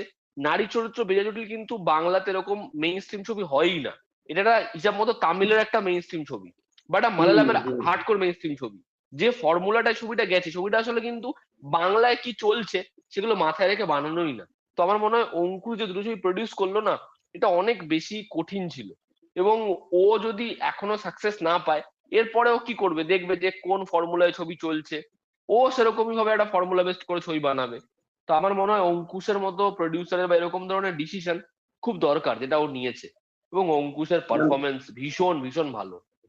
পসিবলি আমরা অঙ্কুশকে গত বছরের গোড়াতেও দেখতে পেয়েছি পাটালিগঞ্জের পুতুল খেলা একটা ভালো কমেডি ছবি ছিল, চলেনি। এই বছর নারী চরিত্র বেজায় জটিল দিয়ে শুরু হলো, ভালো কমেডি ছবি, কিন্তু সেভাবে তো বক্স অফিসে পারফরমেন্স দেয়নি যতটা ছবিটা ডিজার্ভ করে অ্যাকচুয়ালি। তো এটা ডিজার্ভ করে। মানে আর খারাপ অ্যাকচুয়ালি, এই আর ধরনের শুধু ছবিগুলো ব্যবসা করা আর উচিত। শুধু আর শুধু কমেডির জন্য কিন্তু না, ছবিটা কিন্তু খুব ভালো একটা মেসেজও দিচ্ছে ছবিটার সাথে, যেটা আর সব থেকে ইমোশনাল ভালো হয় কি না, আমাদের এখানে ইমোশনাল কোডটা খুব স্ট্রং, সোহিনীর ক্যারেক্টারটার খুব ইমোশনাল স্ট্রং। কোডটা খুবই স্ট্রং, সোহিনী ক্যারেক্টারটা দুর্দান্ত। আর একটা বিষয় হচ্ছে যে অঙ্কুশকে আমার মনে হয় মানে রক্তবীজ 2 বা মির্জা যে ছবিগুলোতে বলা হচ্ছিল, মানে মির্জার কথা বলছি, যে অঙ্কুশকে সব থেকে বেস্ট ওয়েতে প্রেজেন্ট করা হবে, আমার মনে হয় সব থেকে বেস্ট ওয়েতে অঙ্কুশকে এই ছবিটাতেই প্রেজেন্ট করা হয়েছে। যে এখানে ক্যারেক্টারের মধ্যে এতগুলো সমস্যা আছে, যেখানে মাইক ধরে বলছে যে তোমাকে ঘরের কাজ করতে হবে, তুমি এটা করতে পারবে না, ওটা করতে পারবে না, সেই চরিত্রটা যখন একটা পাওয়ার পাচ্ছে, একটা অ্যাবিলিটি আসছে, তার মধ্যে চেঞ্জেস আসছে, ফ্যামিলি টানা পোড়ান, ওর সমস্যা। তো আমার মনে হয় এই ছবিটা অনেক অনেক বেটার ছবি। এবং অঙ্কুশ পারফর্মার হিসেবে কি ভালো কাজ করেছে, খুব ভালো। চলো তাহলে আমরা নেক্সট কি নিয়ে আলোচনা করব। নেক্সট হচ্ছে আমরা টক্সিক নিয়ে আলোচনা করি। টক্সিকের টিজার, মানে গ্লিমস, যাই হোক যেটাই বলো না কেন। হ্যাঁ, টক্সিক। ইন্ট্রোডিউসিং রায়া, নাকি ইন্ট্রোডিউসিং হ্যাঁ রায়া। রায়া, রায়া। হ্যাঁ, বলো আমার বলো তো অরিত্রদা, ভালো বলো কেমন লেগেছে, লেগেছে বলো। আমার তো মজা লেগেছে, আমার এই আইডিয়াটাই খুব ভালো লেগেছে। ঠিক আছে, ওই আইডিয়াটা প্রচন্ড শকিং একটা আইডিয়া, অনেকের হয়তো ওয়ার্ক করবে না, কিন্তু আমার ওটার মধ্যে একটা ইনোভেটিভনেস লেগেছে আর কি। যে ওই মানে মানে কি বলবো, এক্সপ্লোজন থ্রু ইজাকুলেশন, এই ব্যাপারটা যে এরকম ভাবে হতে পারে, এটা আমি সত্যি এইরকম ভাবে যে মাস মুভমেন্ট হতে পারে জানি, হয়তো অনেকেরই পছন্দ হয়নি, এটা নিয়ে প্রচুর কন্ট্রোভার্সি ইত্যাদিও হচ্ছে। বাট আমার ওই মোমেন্টটা কিন্তু মানে মানে আমার ওই ইনোভেটিভনেসটা, মানে একটা যে শকিং ব্যাপারটা, ওটা ভালো লেগেছে। আর দ্বিতীয় হচ্ছে যে তারপরে যেখান থেকে ইয়াসের এন্ট্রি হয়, তুমি দেখবে প্রথমে ও নিজের হাতে করে কাউকে মারে না, ও একটা পা দিয়ে একটা বন্দুককে উল্টো দিকে ঘুরিয়ে দেয়। ওই মোমেন্টটাও ওটা খুব সুন্দর হেভি, ওয়ার্ক। ঠিক আছে, ওটা হেভি। এবার তুমি ডেফিনেটলি দেখবে দেখো একটা তো ব্যাপার আছে। হ্যাঁ, বলো বলো। দেখবে ইয়েতে একটা সিন ছিল কেজিএফ এ, যে ওর চুলটা সামনে চলে আসবে, একজনের হ্যাঁ, হাতটা ধরে ঘুরিয়ে নিজের চুলটা হ্যাঁ, ঠিক করবে। তো এগুলোই হচ্ছে অ্যাকশনের হচ্ছে ওই মোমেন্ট গুলো, মানে শুধু through out action action action না, এই যে অরাটা, এই যে সোয়াগটা বের করা, হ্যাঁ। ঠিক আছে, এটাই দরকার, মানে এটা খুব ভালো করে এখানে হয়েছে। বল অরিত্র, হুম। কন্টিনিউ করো। আর ব্যাপার হচ্ছে কি বলতো, আমার যেটা মনে হয়, এখনো দেখে লোকে আগে টিজার লেভেলে জাজ করে দিচ্ছে, বাট এতগুলো ফিমেল ক্যারেক্টার, ঠিক আছে, হম। রুক্মিণী বাসান, নয়নতারা, হুমা কুরেশি, কিয়ারা আডবাণী, তারপর তারা সুতারিয়া, ঠিক আছে, এবার আমার মনে হয় না যে এই ক্যারেক্টার গুলোকে জাস্ট এমনি এমনি নিয়েছে, ঠিক আছে। হ্যাঁ। নাহলে একটা মাস মুভিতে এতগুলো ফিমেল ক্যারেক্টার থাকে না, এবং তাদের আলাদা করে পোস্টার বার করছে। আমার মনে হয় কোথাও অ্যাপারেন্টলি মনে হচ্ছে যে এটা হয়তো একটা মানে অ্যান্টি ফেমিনিস্টিক ফিল্ম, যে কারণে লোকে রেগে যাচ্ছে।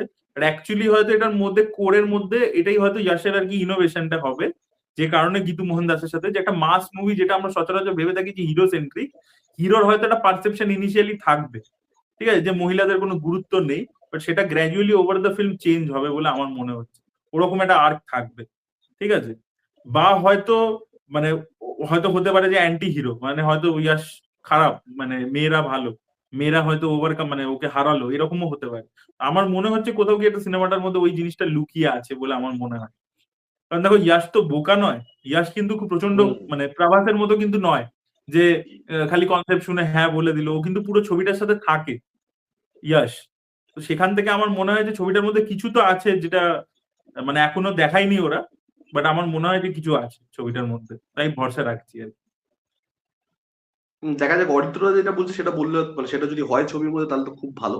আমার আইডিয়া লেভেলেই খুবই মানে আমি সত্যি বলছি খুবই উইয়ার্ড লেগেছে আমার এই হ্যাঁ টিজারটা। মানে আমার ভালো খারাপের থেকেও আমার বেশি হচ্ছে উইয়ার্ড, মানে যেটা কি দেখালো আমার মানে আমি ব্যাপারটা ইয়েই করতে পারলাম না, গ্র্যাসপই করতে পারলাম না যে কি বলতে চাইলো, ঠিক আছে। এবার সেটা মানে যেটাই আফটার অল দেখেছি সেটা আমার খুব একটা পছন্দ হয়নি। আর ইয়াশকে না আমার মানে খুব যে ডিফারেন্ট কিছু লেগেছে সেরকম নয় অ্যাকচুয়ালি, মানে যে হ্যাঁ কেজিএফ এ আমি যেরকম দেখেছি এক্স্যাক্টলি সেরকমই, এবং সেটা কোথাও একটা জেনে বুঝে কনসিয়াসলি করা খুব, যে আমি ওই রকমই একটা ক্যারেক্টার প্লে করব, ওই ধরনের সোয়াগ থাকবে, অ্যাটিটিউড থাকবে। এবার দেখা যাক যে ছবিটা কিরকম হয়। মানে আপাতত দেখো এইটুকু দেখে তো কিছু একটা ছবি সম্পর্কে বলা যায় না। আর অনেকে যেটা বলছে যে অ্যান্টি ফেমিনিস্ট মুভি, এই এত ধরনের বক্তব্য, এই ধরনের বক্তব্যগুলোর সঙ্গে মানে আমি হয়তো ক্রিটিসাইজ করেছি, আমার সেটা পছন্দ হয়নি, যেটা দেখি যে পছন্দ হয়নি আমি সেই জায়গা থেকে করেছি। এবার সবাই যে অ্যাঙ্গেল থেকে ক্রিটিসাইজ করছে আমি সেই সমস্ত অ্যাঙ্গেল থেকে ক্রিটিসাইজ করিও নি অ্যাট দি ফার্স্ট প্লেস। এবং এখনো আমি একটা 2 মিনিট দেখে একটা ছবিকে আমি এত কিছু বিচার করতে চাই না। মানে আমি ঠিক যেভাবে স্পিরিটের পোস্টার নিয়েও আমি একই কথা বলেছিলাম যে মানে সন্দীপ রেড্ডি বাংলা নাম যেহেতু রয়েছে যে কারণে এতটা আগে থেকে শুরু হয়ে যাচ্ছে, আরেকটু আমরা দেখে নিই তারপরে আলোচনা করা যাবে। আমি টক্সিকের ক্ষেত্রে একই জিনিস বলবো, হতেই পারে যে অরিত্রটা যেগুলো বলছে সেগুলোই হয়তো ছবির মধ্যে থাকবে। তো এখনই আগে থেকে, আর বিশেষ করে দেখো গীতু মোহন দাস একজন মহিলা পরিচালক, সে কি এমন একটা সন্দীপ রেড্ডি বাংলার মতন ছবি বানিয়ে ফেলবে? সেটাও একটা কোয়েশ্চেনের জায়গা। এবার না, যদি উনি বানিয়ে উনি ফেলে। তো এর আগে দুটো যে ছবি বানিয়েছে সেই দুটো ছবি তো খুবই ভালো, মুথন আর হুম। লায়ার্স ডাইস, এই দুটো ছবি কিন্তু খুবই ভালো। সেটা ডেফিনেটলি এই জোনেরই ছবি নয়, একেবারে পুরো আর্টি ছবি, বাট আমার মনে হয় কিছু একটা ছবিটার মধ্যে আছে, না দেখো, এবার খালি অনেকগুলো ব্যাপার আছে, কোলাবোরেশনের অনেকগুলো কাজটা হয় ফ্যাক্টরস রয়েছে। এখানে অনেকগুলো ব্যাপার রয়েছে। দেখো গীতু মোহন দাসের সঙ্গে আপডেট ছিল যে গীতু মোহন দাস হচ্ছে শ্যাডো ডিরেক্টর হয়ে গেছে, ইয়াশ নিজেই ডিরেক্ট করছে, এরকমও কিন্তু না। আপডেট ছিল, আর্টিকেল হয়েছিল টক্সিককে কেন্দ্র করে। তো অ্যাকচুয়ালি ছবিটার সঙ্গে কি হয়েছে কি আফটার অল আমি আমি নিশ্চিত নই। মানে আমি এটাই আশা করবো যেন এরকম না হয় যে মানে দেখো সন্দীপ রেড্ডি বাংলা একটা ডিরেক্টর, সে 3 বছরে একটা ছবি আনছে, তার একটা ছবি সেরকম হচ্ছে, এই অবধি ব্যাপারটা ঠিক ছিল। এবার যদি এরকম হয়ে যায় যে সন্দীপ রেড্ডি বাংলা দেখা দেখি সবাই মিলে ওইটাই করতে চাইছে, এবং দুদিন বাদে বাদেই দেখছি যে দেখো টক্সিসিটি, আমি কয়েকদিন আগে বলছি টক্সিসিটি আমি দেখতে পছন্দ করি, কিন্তু সেটা কিরকম তেরে ইস্কমেতে যে টক্সিসিটি আছে আমার আমার ভালো লেগেছে, ঠিক আছে, লোকের ভালো লাগেনি তেরে ইস্কমে সেটা ঠিক আছে। কিন্তু টক্সিসিটি মানে এমন না হয়ে যায় যে ও ওইখানে ঘাম্পিং ঘাপাং গাড়ির মধ্যে করছে, এইখানে বোম ফেটে যাচ্ছে। আমি ভাবছি রেজিস্টার ব্রেনই একটা রেজিস্টার করতে পারি কি বলতে চাইলো ভাই, ঠিক আছে। একটা কি তেলেগু সিনেমা বেরিয়েছিল বুঝলে তো, নামটা এখন আমার মনে পড়ছে না, ওটা বেসিক্যালি পুরো মানে এডিট ফেডিট, তোমাকে ট্রেলারটা পাঠাবো দেখো, পুরো অর্জুন রেড্ডির কপি, ঠিক আছে, মানে পুরো কবির সিং অর্জুন রেড্ডি থেকে বানিয়েছে।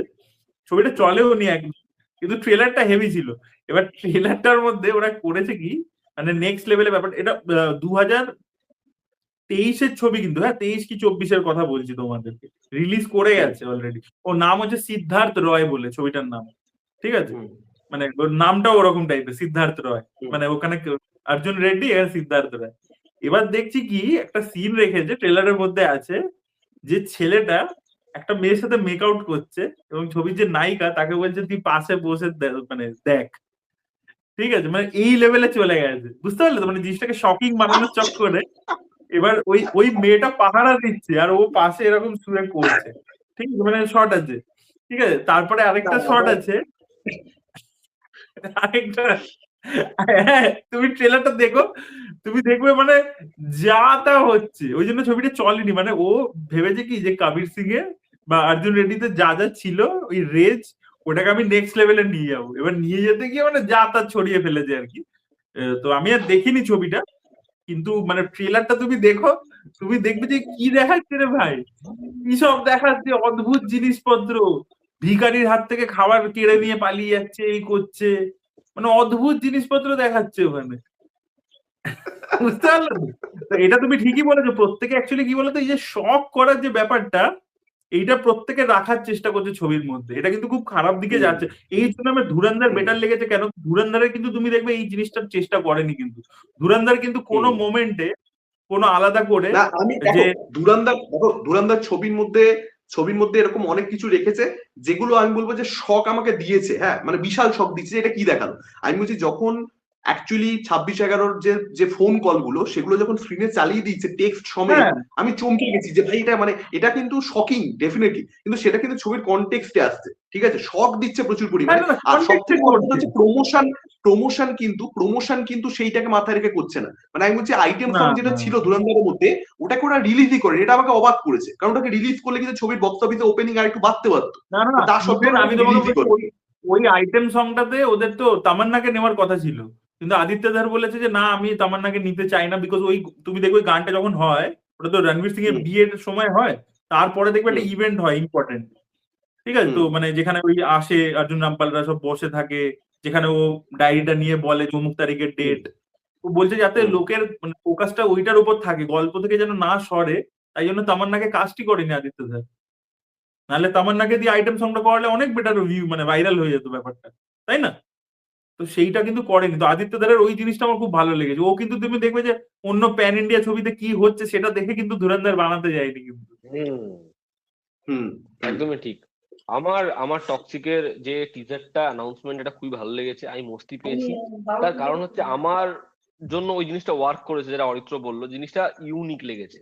হ্যাঁ, মানে হুম, ওই যে বিষয়টা যে মানে ওটা প্রথমে কিন্তু আমারও একটু মানে ধাতস্থ হতে, মানে প্রথম এক ঝটকা এটা কি দেখলাম, ওটা দেখে হুম, আমারও প্রথমে মনে হচ্ছে এটা প্রথমে কোনো কন্ডোমের অ্যাড দেখছি কিনা, আমারও মানে কোথাও একটা গিয়ে মাথায় একটা রেজিস্টার হয়েছে যে ভাই চালালাম তো একটা টিজার, এটা মানে কন্ডোমের অ্যাড মনে হচ্ছে, কারণ এটা আমারও প্রথম দেখায় মনে হয়েছে। কিন্তু যখন ওই সিনটা হলো যে ভাই ওটা থেকে বম্বিং, মানে ওটা কিন্তু ভাবা খুব একটা সহজ না, মানে ওটার মধ্যেও কিন্তু একটা ইন্টেলেক্ট রয়েছে।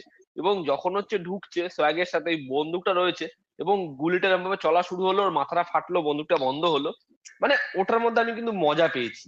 তারপরে তো টিপিক্যাল অ্যাকশন বা যে লুক অ্যান্ড ফিলটা রেখেছে, যেরকম আউটফিট ওকে ক্যারি করিয়েছে। আর একটা জিনিস যেটার জন্য আমার একটু মানে চিন্তাও আছে, যে ইয়াশকে লোকে এই যে বিয়ার্ডে দেখেছে, এবং ও হুম, এটা KGF 2 তেও ভাঙতে চায়নি, এখানেও ভাঙতে চাইছে না, কিন্তু এটা কতদিন? এবার যদি এই ক্যারেক্টারটা পুরোপুরি একদম হাটকে কিছু হয়ে আসে, লোকে ওটার সাথে রকি ভাইকে গোলালো না, তাহলে মানা যায়। কিন্তু ও কিন্তু এটা করে কোথাও যে ওই যেটা মানে ম্যানলি ব্যাপার ওটাকেও আনলো সঙ্গে সঙ্গে। কিন্তু এবার ওর পক্ষে যেহেতু লুকটা এক হয়ে গেছে, ক্যারেক্টারটাকে রকি ভাইয়ের থেকে ভেঙে আলাদা করা, কেটে আলাদা করা, এটা কিন্তু আরো টাফ। কারণ 50% অডিয়েন্সের কিন্তু চোখ প্রথম অ্যাটেনশনের লুক ওয়াইজই একটা ক্যারেক্টারকে আলাদা করিয়ে দেয়। কিন্তু এবার যেটা হলো, লুক ওয়াইজ তো ক্যারেক্টারটা রকি ভাই হয়ে রইলো। এবার যতক্ষণ না সংলাপ বলছে, যতক্ষণ না চরিত্রটা আরো আলাদা কিছু করছে, ততক্ষণ কিন্তু ওই ইমেজটা ভাঙতে পারবে না। তো এবার দেখার সেটা কিরকম ভাবে করে। তবে গীতু মোহনদাস খুব ভালো ডিরেক্টর। ঘোষ ডিরেক্টর কি ঘোষ ডিরেক্টর না, আমি কোনো শোনা কথা বিশ্বাস করতে চাই না। আমি চাই ছবিটা খুব ভালো হোক, এবং মানে এতগুলো ফিমেল ক্যারেক্টার রয়েছে, তারা খুব ভালো চরিত্র পাক। ইয়াশ খুব ভালো ক্যারেক্টার পাক, সেও এই ছবির কো রাইটার। দেখার ছবিটা কেমন হয়, আমি আপাতত ছবিটা দেখতে চাই। আর যতটা সহজ মনে হচ্ছিল, রামগোপাল ভার্মার সাথে আমি এখানে একমত। এটা হয়তো ওই যেরকম ওপেনহাইমার এবং বারবি এসেছিল, দুটো ছবিকে একসাথে সেলিব্রেট করা হয়েছিল, আমার কোথাও একটা কি মনে হচ্ছে ক্ল্যাশটা খুব সহজ হবে না। ক্ল্যাশটা সেলিব্রেট করাই হতে পারে এই দুটো ছবি যদি ভালো হয়ে যায়। দেখার, আর না, তবে আমি তুমি দেখো ইয়াসের কিন্তু এটা কিন্তু ধক আছে যে ও কিন্তু রিলিজ ডেট চেঞ্জ করলো না, ধুরন্ধর যে এত বড় ব্লকবাস্টার হয়ে গেছে, ও মার্চেই আসছে, ওটা দেখার পরেও কিন্তু ও সিনেমাটা কিন্তু ওই ডেটেই নিয়ে আসছে, এটা কিন্তু ধক ওই লাগে ডেটেই ভাই, আনছে। যাই বলো। হ্যাঁ। বাকি সবাই না দেখো, আর ধুরন্ধরের চক্করে পালাচ্ছে, আর সেখানে ইয়াস একটু ইয়াসের, সামনে গিয়ে আসছে। আর দেখো একটা বিষয় তো মানতেই হবে, সেটা হচ্ছে ইয়াসের যা পজিশন, ও কিন্তু চাইলে এমনই একটা পরিচালকের সাথে নেক্সট ছবি আনতে পারতো যেটা অনেক বেশি সেফার সাইডে। ও কিন্তু গীতু মোহনদাসকে চুজ করছে, এবং সঙ্গে সঙ্গে ছবির ফার্স্ট লুক ও কি মানে বুঝতে পারছে না যে এটা কতটা চাপের হয়ে যেতে পারে, পুরোপুরি ব্যাকফায়ার করে যেতে পারে। হতেই তো পারে না যে পুরো জিনিসটা ব্যাকফায়ার করে গেল। কিন্তু ও তাও এটার মধ্যে না বিশ্বাস না রেখেছে, ব্যাকফায়ার এরকম কিছু করবে না, আনার চেষ্টা ব্যাকফায়ার করছে। রূপম দা ব্যাকফায়ার করবে না। আমি কেন বলছি ব্যাকফায়ার করবে না, তার কারণ হচ্ছে যে প্রচুর দর্শক আছে যারা এটা এনজয় করে, আর প্রচুর দর্শক এরকম রয়েছে যারা এটা এনজয় করবে না এবং তারা সেটাকে ক্রিটিসাইজ করবে এবং ট্রল করবে। ঠিক সন্দীপ রেড্ডি বাংলার ছবি যেভাবে বক্স অফিসে সফল হয়, যে অনেকে ক্রাফটের প্রশংসা, অনেকে অনেকে ধরো আমরা জেনুইনলি আমরা ক্রাফটের প্রশংসা করেছি, আমি এবং রূপম দা, অরিত্র দাও করেছে বেশ কিছু পয়েন্টের। আর অনেকে হচ্ছে যেটা একটা আমি হট টপিক বানিয়ে দিচ্ছি, মানে এটা সাধারণ দর্শকের যায় আসে না যে ছবি পলিটিক্যালি কারেক্ট না ইনকারেক্ট। চর্চার হ্যাঁ বিষয় হচ্ছে সোশ্যাল মিডিয়াতে, না তো আমাকে আমার গিয়ে দেখে না আসতে হবে। না না না ঠিক আছে, তো আমার তো আমার এই এটা জিনিসটা না ঠিক আমার এটা খুবই বিপজ্জনক এই না জিনিসটা। আমার এটা মনে হয় না। তার কারণ অ্যানিমাল ছবির মধ্যে যে ইন্টিমেট সিন আছে, যে নিউড সিন আছে, ওটা কিন্তু ছবির প্রচারে ব্যবহার করা হয়নি। না না না, আমি ওটা কিন্তু শুধুমাত্র সিনেমা হলে গিয়ে ওই আমি বিষয়, না না না আমি আমি শুধুমাত্র ওই আমি কি দৃশ্যটাকে বলছি, নিয়ে আমার বলছি কথাটা না, আমি শোনো, ওভারঅলের ছবির মধ্যে যে আমার সমস্ত কথাটা শোনো, কন্ট্রোভার্সিয়াল দৃশ্য রয়েছে আমি আমার সেগুলোকে কথাটা নিয়ে শোন, বলছি। আমি হুম কথাটা বলছি, কথাটা আমি শেষ করতে দে। সেটা হচ্ছে, হুম যার আগের ছবিতে একটা ক্যারেক্টার প্লে করছে যেখানে সে নিজের গার্লফ্রেন্ডকে কিরকম ভাবে দেখে, কিরকম ভাবে তাকে ইমেজিন করে, সেটা দেখাচ্ছে এরকম ভাবে কেজিএফ এ। এবং কেজিএফ এ ওরকম কোনো ইন্টিমেসি নেই, এবং ক্যারেক্টারটাকে লোককে যেরকম ভাবে সেলিব্রেট করেছে, তার পরবর্তী হুম। ছবিতে এরকম একটা ক্যারেক্টার চুজ করা যার নাম টক্সিক, আমরা টক্সিক ভাবে অন্য কিছু ভাবছি, এবং প্রথম প্রমোশন ম্যাটেরিয়ালস থেকেই একটা মেয়ের সাথে এরকম ভাবে ঘনিষ্ঠ দৃশ্য দিয়ে দৃশ্য শুরু হচ্ছে, এটা কিন্তু ব্যাকফায়ার করতেই পারে। তার কারণ আজকে কেজিএফ এর মতো ছবি, সেই ছবিগুলো কিন্তু এমন ছবি নয় যে যেটা মানে শুধুমাত্র একটা পার্টিকুলার এজ থেকে দেখা শুরু করছে। আজকে কেজিএফ না একটা 10 বছরের বাচ্চাও দেখছে, সেও জানে রকি ভাই কি। ছবির একটা গানই রয়েছে যেখানে বাচ্চারা সব মানে স্যান্ডো গেঞ্জি পরে রকি ভাই করে চেয়ার আপ করছে। তো ওই ছবিটার একসেপ্টেন্স ওরকম জায়গায়। তো তার সিদ্ধান্ত, মানে একজন প্রডিউসার হিসেবে তার সিদ্ধান্ত, আমি টক্সিসিটি দেখাবো বলে মানে শুরুর থেকেই এরকম ভাবে একটা কাইন্ড অফ নিউড সিন ব্যবহার করছি, এটা আমার মনে হয় খুব সহজ সিদ্ধান্ত নয়। তো না এটা আমার নিয়েছে, আমার আমার মনে মনে হয় হয় না, এর পিছনে কোনো না রিজন থাকতে সহজ পারে। সিদ্ধান্ত। আমি আমি কেন সহজ সিদ্ধান্ত বলছি, ব্যাকফায়ার করতে পারে কি সেন্সে, যে প্রচুর ক্রিটিসিজম হলো যেটা টক্সিকের অলরেডি হয়েছে, সেই দিক থেকে সিদ্ধান্তটা সাহসী, কিন্তু বক্স অফিসে নেগেটিভ ইম্প্যাক্ট নেই। এটা এটা খুবই কনসিয়াসলি করা যে এটা এটা মানে ওয়ার্ক করবে, এটা একটা চর্চার বিষয়ে পরিণত হবে, আমার এটা মনে হয়। এবং সব থেকে যেটা বড় কথা, রকি ভাই কিন্তু এরকম কোনো ক্যারেক্টার নয় যে একেবারে রামের মতো ক্যারেক্টার ছিল। রকি ভাই কিন্তু ব্যাডি বলেই রকি ভাই সেলিব্রেটেড হয়েছে। রকি ভাই না, কিন্তু ইটসেলফ ব্যাডি। কিন্তু না, ঠিক আছে, সাগর নীল, রকি কিন্তু মানে বলছিল যে I am bad, if you are bad I am your dad, মানে এরকম সোয়াগটা ছিল। বাট অ্যাকচুয়ালি কিন্তু লোকটা ভালো কাজ করছে। মানে একটা মা ভালো তার কাজ হুম। বাচ্চাকে করছে। খেতে দিতে পারছে না, তাকে পাউরুটি তুলে দিচ্ছে, না না না, তার সে জন্য তো পুরো ভালোই। ট্রাফিক দাঁড় করছে। আর ঠিক আর আছে, একটা কথা শোনো হচ্ছে যে পুষ্পাতেও, ক্যারেক্টারটা আমি বলছি না না মাস আমি লেভেলে, না মাস লেভেলে তুমি পুষ্পাতেও যে অ্যাসপেক্টটা বলছো, তুমি সেই অ্যাসপেক্টটার জন্য কিন্তু মাস লেভেলে পেনিট্রেশন রকি ভাইয়ের হয়নি। রকি ভাই ব্যাডি বলে কিন্তু মাস লেভেলে রকি ভাইয়ের পেনিট্রেশনটা হয়েছে। যে রকি ভাইয়ের এই যে সোয়াগারটার যে অ্যাটিটিউডটা, ঠিক আছে, সেইটাই কিন্তু রকি ভাইকে এতটা এই লেভেলে সেল করছে। না, ঠিক আছে, এইটাও কিন্তু প্যারালালি ঠিক যে রকির সাথে ওই যে বাচ্চাটা অরিত্র বলে একটা বাচ্চাকে খাবার তুলে দিচ্ছে, রকির সাথে রকির মায়ের যে কানেকশনটা, ওর থেকে পিওর কানেকশন হয় না। এবং সব থেকে বেশি ওয়ার্ক করার কারণ হচ্ছে ওটা, সব হুম থেকে হুম বেশি হুম ওইটাই আমার মনে হয় ওয়ার্ক করেছে। এবং আমি একটা কথা বলবো, সেটা হচ্ছে এই যে ক্রিটিসিজম যেটা তুই বলছিস, পুষ্পাতে একটা দৃশ্য ছিল গাড়ির ভেতরে রশ্মিকার সাথে, একটা সিন আছে, মানে খুবই মানে কি বলবো, ওই সিনটা প্রচুর পার্ট ক্রিটিসাইজ ওয়ান। হয়েছিল। যে যে কারণেই কিন্তু পুষ্পা 2 তে ওরকম কোনো দৃশ্য রাখেনি সুকুমার। মানে পুষ্পার মতো যে ক্যারেক্টার, যে যেখান থেকে বিলং করছে, যার নেচারটা যেরকম, পুষ্পা 2 তে দেখাচ্ছে একটা আদর্শ স্বামী। ঠিক আছে, মানে ও নিজের বউয়ের সাথে রোম্যান্স করে, ও নিজের বউকে ভীষণ ভালোবাসে, কিন্তু পুষ্পাতে যে জিনিসপত্রগুলো ছিল যেগুলোর জন্য ক্রিটিসাইজ হয়েছিল, ওগুলোকে তো চাইলে সুকুমার আরো বাড়িয়ে দিতে পারতো, যে আমি ওই দৃশ্যগুলো আরো বাড়িয়ে দেবো ওরকম ধরনের জিনিসপত্র। না কিন্তু না, ওরা এটা এটা ওগুলোকেই রূপম দা, কালেক্ট এটা করেছে। এটা না, এটা ডিপেন্ড করছে, এটা ইয়াশের সঙ্গে তুমি আল্লু অর্জুনের মানে কম্পারিজন এই ক্ষেত্রে হয় না কেন, কারণ আল্লু অর্জুন অনেক বেশি মানে আল্লু অর্জুন আমার মনে হয় না যে এই সমস্ত কিছু দরকার পড়ে বক্স অফিস সাকসেসের জন্য। ইয়াশ না, কিন্তু আমি তোমাকে বলছি একটা ছবি প্যান একটা ইন্ডিয়া জিনিস লেভেলে সাকসেস পেয়েছে, ও কিন্তু আল্লু অর্জুন নয়। ইয়াশ কিন্তু আল্লু অর্জুন নয়, আল্লু অর্জুনের দরকার নেই এই সমস্ত কিছু। আল্লু অর্জুন নিজের দমে ছবি পুল অফ করে দিতে পারে, না, খুব আমি খারাপ একটা জিনিস স্ক্রিপ্টে পুল বলছি অফ কি করে দেয়। সাগর নীল, এটা এখানে ব্যাপারটা আল্লু অর্জুনের বা ইয়াসের নয়। আমার যেটা মনে হয়, কিছু ডিরেক্টররা আছে যারা হুম, যে একটা ধরো কনভেনশনাল যে টেমপ্লেট, সেই স্টোরি টেমপ্লেটটাকে ধরে গল্পটা বলতে ভালোবাসে। ঠিক আছে, হুম, সন্দীপ রেড্ডি বাংলার অ্যাপ্রোচটা কিন্তু ওটা নয়। তুমি যদি দেখো হুম, ধুরন্ধর কিন্তু একটা গ্যাংস্টার ড্রামার যে জনরা ট্রোপস গুলোকে কিন্তু মেনটেন করেছে, যে একটা লোক হুম, গ্যাং এ ঢুকছে একটা ভাবে, তারপর রাইজ অফ দ্য ল্যাডার হচ্ছে, বিশ্বাস জিতছে, তুমি দেখবে সেম এটা কিন্তু একটা গ্যাংস্টার ফিল্মের টেমপ্লেট। আমিও বলেছি, তুমিও বলেছো যে ইটস এসপিএনএস film but combined with gangster film, দুটো জনরার ককটেল আছে এবং সেটা কিন্তু ওই জনরার টুকটাকে একদম অনেস্টলি ফলো করে। সেম ভাবে প্রশান্ত নীলও লুক এন্ড ফিলটা, ওয়ার্ল্ড বিল্ডিংটা অন্যরকম করে দেখতে, কিন্তু তুমি দেখবে গল্পের যে টেমপ্লেটটা, র্যাগস টু রিচেস এর যে টেমপ্লেটটা হয় সেটা কিন্তু কেজিএফ এ একদম অ্যাজ ইট ইজ মেনটেন করা, সেটা কিন্তু ব্রেক করে না। বা সুকুমারও তুমি দেখবে পুষ্পাতে এই যে র্যাগস টু রিচেস এর যে টেমপ্লেটটা ওটাকেই ফলো করছে, বা তার মধ্যে ক্যারেক্টারের মধ্যে কোয়ার্ক এনেছে, স্মাগলিং গুলো ইন্টারেস্টিং দেখাচ্ছে, but it's a template based film actually. রাইসের তুমি স্ট্রাকচারাল সিমিলারিটি পুষ্পার সাথে দেখবে একদম সেম, মানে বিট বাই বিট সেম কিন্তু অ্যাকচুয়ালি রাইস আর পুষ্পা। ওখানে খালি অ্যালকোহল, এখানে হচ্ছে চন্দন কাঠ, ওখানে ক্যারেক্টারটা এতটা মানে এক্সেন্ট্রিসিটিটা কম ওখানে রাইসের ক্যারেক্টারটা, পুষ্পা অনেক বেশি কালারফুল একটা ক্যারেক্টার। তো এই দুটো হচ্ছে ডিফারেন্স বেসিক্যালি। এবার যেটা সন্দীপ রেড্ডি বাঙ্গার যে অ্যাপ্রোচটা সেটা হচ্ছে কি, মানে কোনো আমি দেখবে সন্দীপ রেড্ডি বাঙ্গার কিন্তু স্ক্রিন প্লের কোনো এক্স্যাক্টলি কোনো টেমপ্লেট নেই অ্যানিমালের ক্ষেত্রে, গল্পটা যে এক্স্যাক্টলি কোন দিকে যাবে তুমিও বুঝতে পারছো না। আমি যখন ছবিটা প্রথমবার দেখছিলাম আমার মনে হচ্ছে যে এইবার ইন্টারভেল পয়েন্টে ববি দেওল রিভিল হবে, কিন্তু ববি দেওলকে রিভিল করে না ওখানে। আমি ভাবছিলাম যে যেখানে ওর ভাইকে মুখে বন্দুক ঢুকিয়ে গুলিটা মারছে ওখানে এবার ববি দেওল রিভিল হবে, আমি একদম ভেবেই নিয়েছিলাম, কারণ দ্যাট ওয়াজ দ্য টেমপ্লেট, কিন্তু ওখানে দেখছি ও ওটা ব্রেক করে দিল।